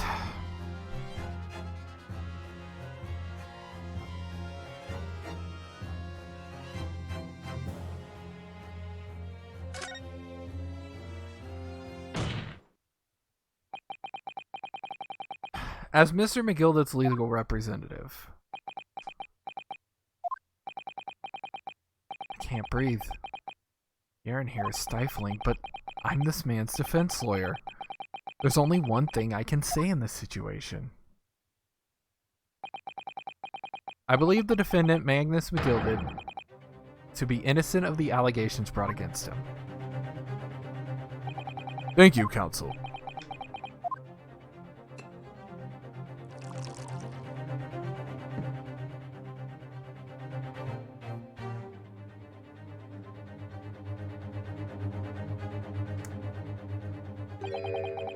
Here's to you, my Nipponese friend. The most abject closing I have yet to hear in a court of law. Order! Order!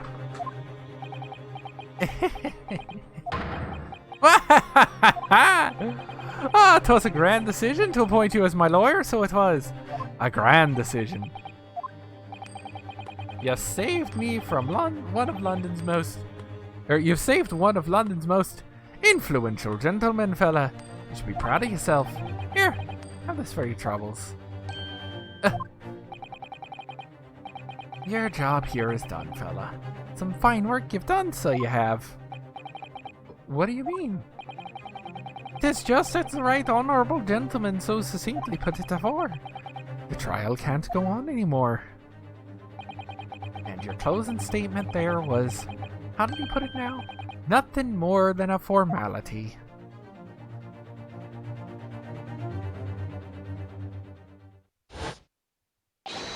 Wah!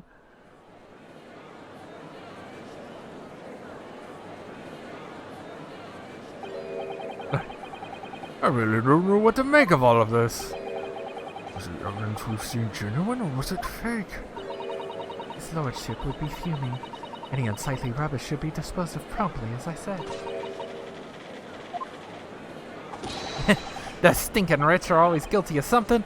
You mark my words. I feel terribly ashamed that I ever doubted that lovely man who gave us the lovely park. Though the proceedings have unfolded in this way, I am compelled to declare a premature end to this trial.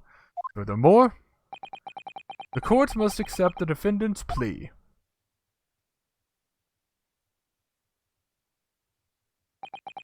I thank you kindly, my lord. I hereby pronounce the verdict of this court. But we still haven't determined if the bloodstain in the omnibus is genuine or not. We don't know if these witnesses are telling the truth or a pack of lies. We have no idea about the truth. Lord Van Zykes, my lord, the case made by prosecution was flawed, plain and simple. If indeed the omnibus presented evidence was tampered with, the prosecution is at fault for allowing such a disgraceful perversion of justice to take place. My sincerest apologies, my lord. Objection! But, wait. When we were evacuated from the courtroom, Lord Van Sykes ordered the evidence to be secured. Gave a rickshaw an Irish accent. I mean, I'm just kind of guessing at their accents. I'm afraid the prosecution cannot shun responsibility in this matter. Plus, I mean, some of the stuff that's in his dialogue kind of leans that way, but oh well. That's so unfair. The culpability of the defendant has not at the present time been established by this court. Consequently, the jury will not be required to proffer judgment. What? Well, Lord Van Sykes, it's been a pleasure, so it has. And as for you, my dear fella, I couldn't have asked for a better defense. Do you mean to tell me that all this... Do you mean to tell me this all has been a grand waste of time? 'Tis the law of the land, my good man. If you'd like to pursue this matter further, you can always go ahead and try to change the law. Magnus McGilded. Oh, good grief. You've more to say to me, have you? Just one thing. He was also called a leprechaun earlier, so that's kind of where I picked it up. A warning. This is far from over. Well, something to be looking forward to then. I hereby pronounce the defendant, Master Magnus McGilded, not guilty.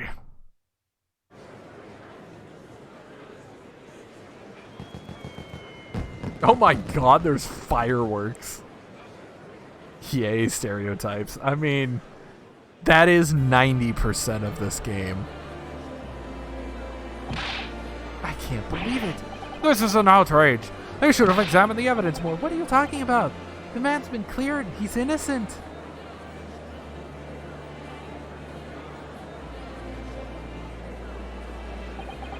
With the courtroom in pandemonium for the second time that day, the judge delivered his verdict. This time. My first ever trial in Great Britain came to an abrupt end, with the defendant being found not guilty. Ostensibly a victory for us.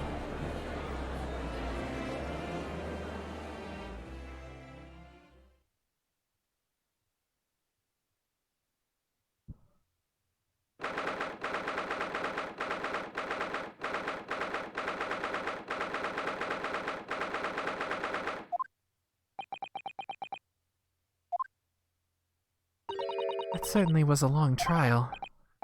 Yes, it was. Your first ever trial on foreign soil, and your first victory. It was a wonderful performance. My heartfelt congratulations. And to you, Miss Susato, thank you for your assistance. I suppose we should be happy.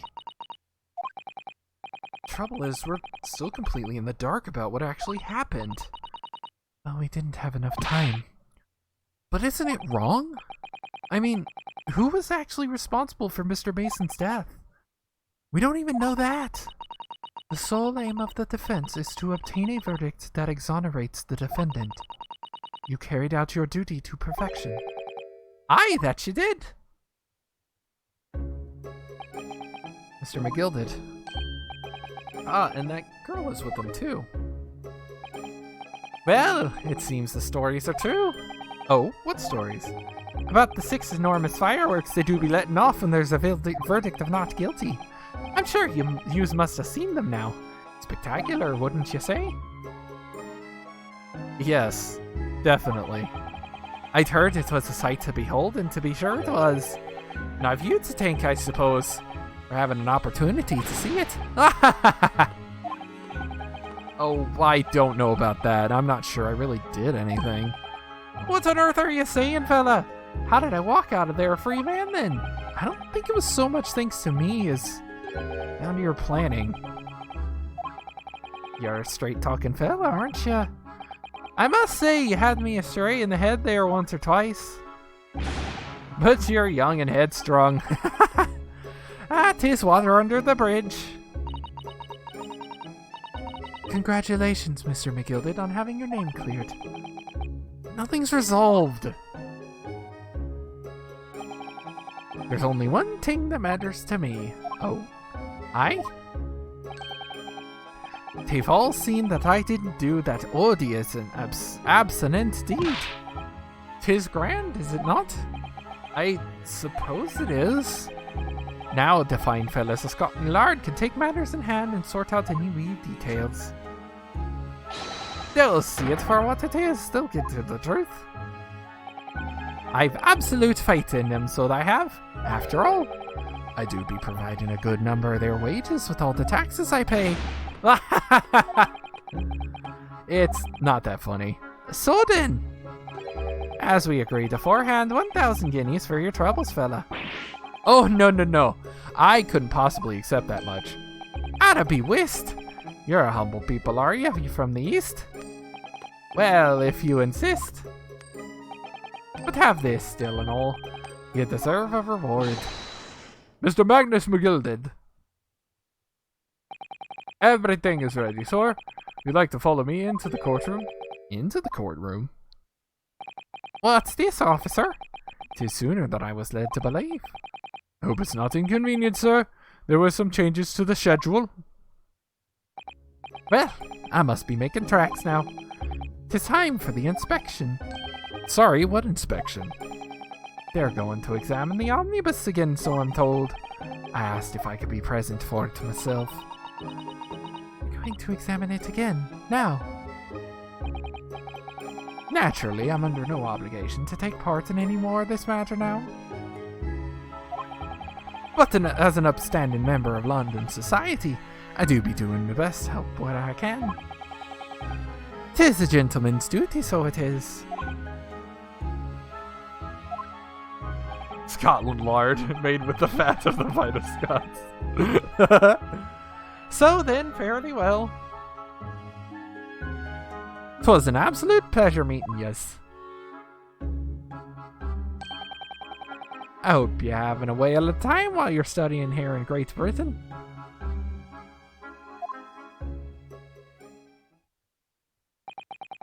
So, before I told you 20 guineas was about $3,750 in today's money.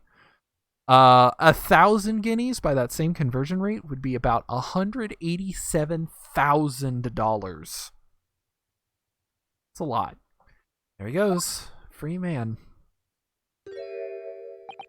Oh, I forgot she was here too. Oh, she's gonna shoot me.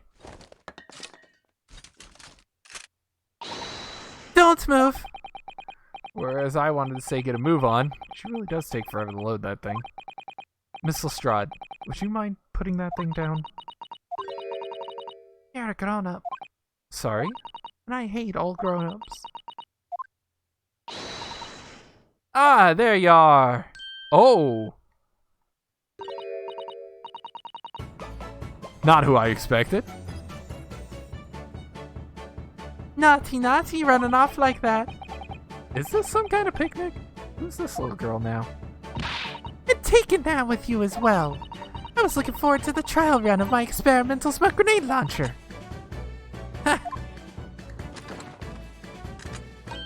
Oh, do you want to play? You won't be me. That is a Lala. Excuse me, but who are you? Oh, good day to you. I'm, well, the inventor, I suppose, of that machine. The inventor? Well, normal smoke grenades are so dull, don't you agree? White, white, and more white. If you have to be shrouded in smoke, it could at least be a pretty color, I thought to myself. Do we have to be shrouded in smoke, though? At all? I just took my eyes off of it for a moment, whilst I was changing onto a different omnibus, and she pinched it. Luckily, I fitted it with a telegraphic beacon. What's it? What? I have no idea what this girl is talking about. Anyway, you're coming with me now, back to my laboratory. What for? To apologize, of course, silly. To my technician. What? You mean, say sorry? You must say sorry when you've done something wrong. Surely an adult has told you that before. An adult? I don't listen to no adults. Come along then, follow me. Fine, have it your way. Oh, good. You see, I knew you'd want to do the right thing in the end. I'm fairly sure that what she wants is not to get shot by that massive gun of yours.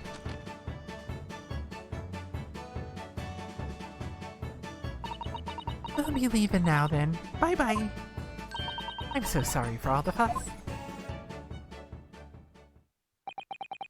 She was a lively one. Well, do you think perhaps we ought to be on our way now too? Yes, you're right, but where to? Oh, We haven't had time to find a place to stay. No sooner had we arrived in London than we had to rush here. All our traveling cases are still with the bailiff. I was originally planning to spend today in search of lodgings. But at this late hour in the day, I'm afraid we may be out of luck. Don't worry though, I have a plan. If the worst comes to the worst, I've heard of a lovely park where we could spend the night. Please tell me you're not thinking of the Gilded Park. I know it may be a little chilly at this time of year, but our youthfulness will see us through. I'm not so sure about that. A midwinter London night will freeze a young person solid just as easy as an elderly one. Oh dear, that doesn't sound agreeable. I'm starting to regret turning Mr. McGilda down. 1,000 guineas would have paid for a lovely warm room, or mansion. And so, the trial to determine my worthiness for the study tour was over by the end of our first day in London. However, as we were soon to learn, there were more trying times ahead, just as the Reaper of the Bailey had warned. The case was far from over.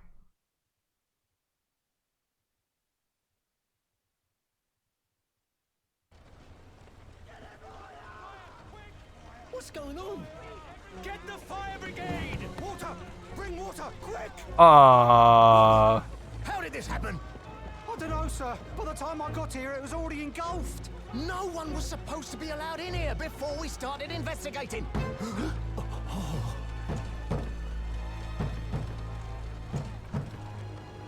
No. Oh, good God.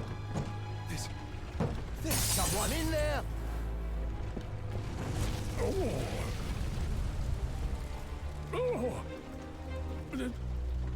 This can't be. oh, he's got no scars.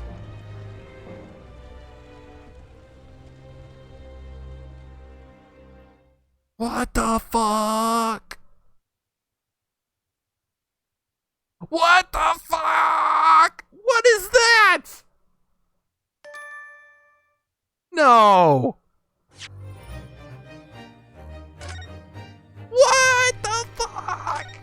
What is going on? Okay. Well, that's where we're going to end today's stream. I know it's only been 2 hours, but I was only going to go to the end of this case anyway. So, yeah, for those of you that are watching on YouTube, thank you for watching. Before I wrap up today with the recording, I do want to say that it is now September, and my plan was to start Metroid by about this time. I thought this game might take a little shorter than it has. So, that was entirely bad on my part. I should have seen this coming.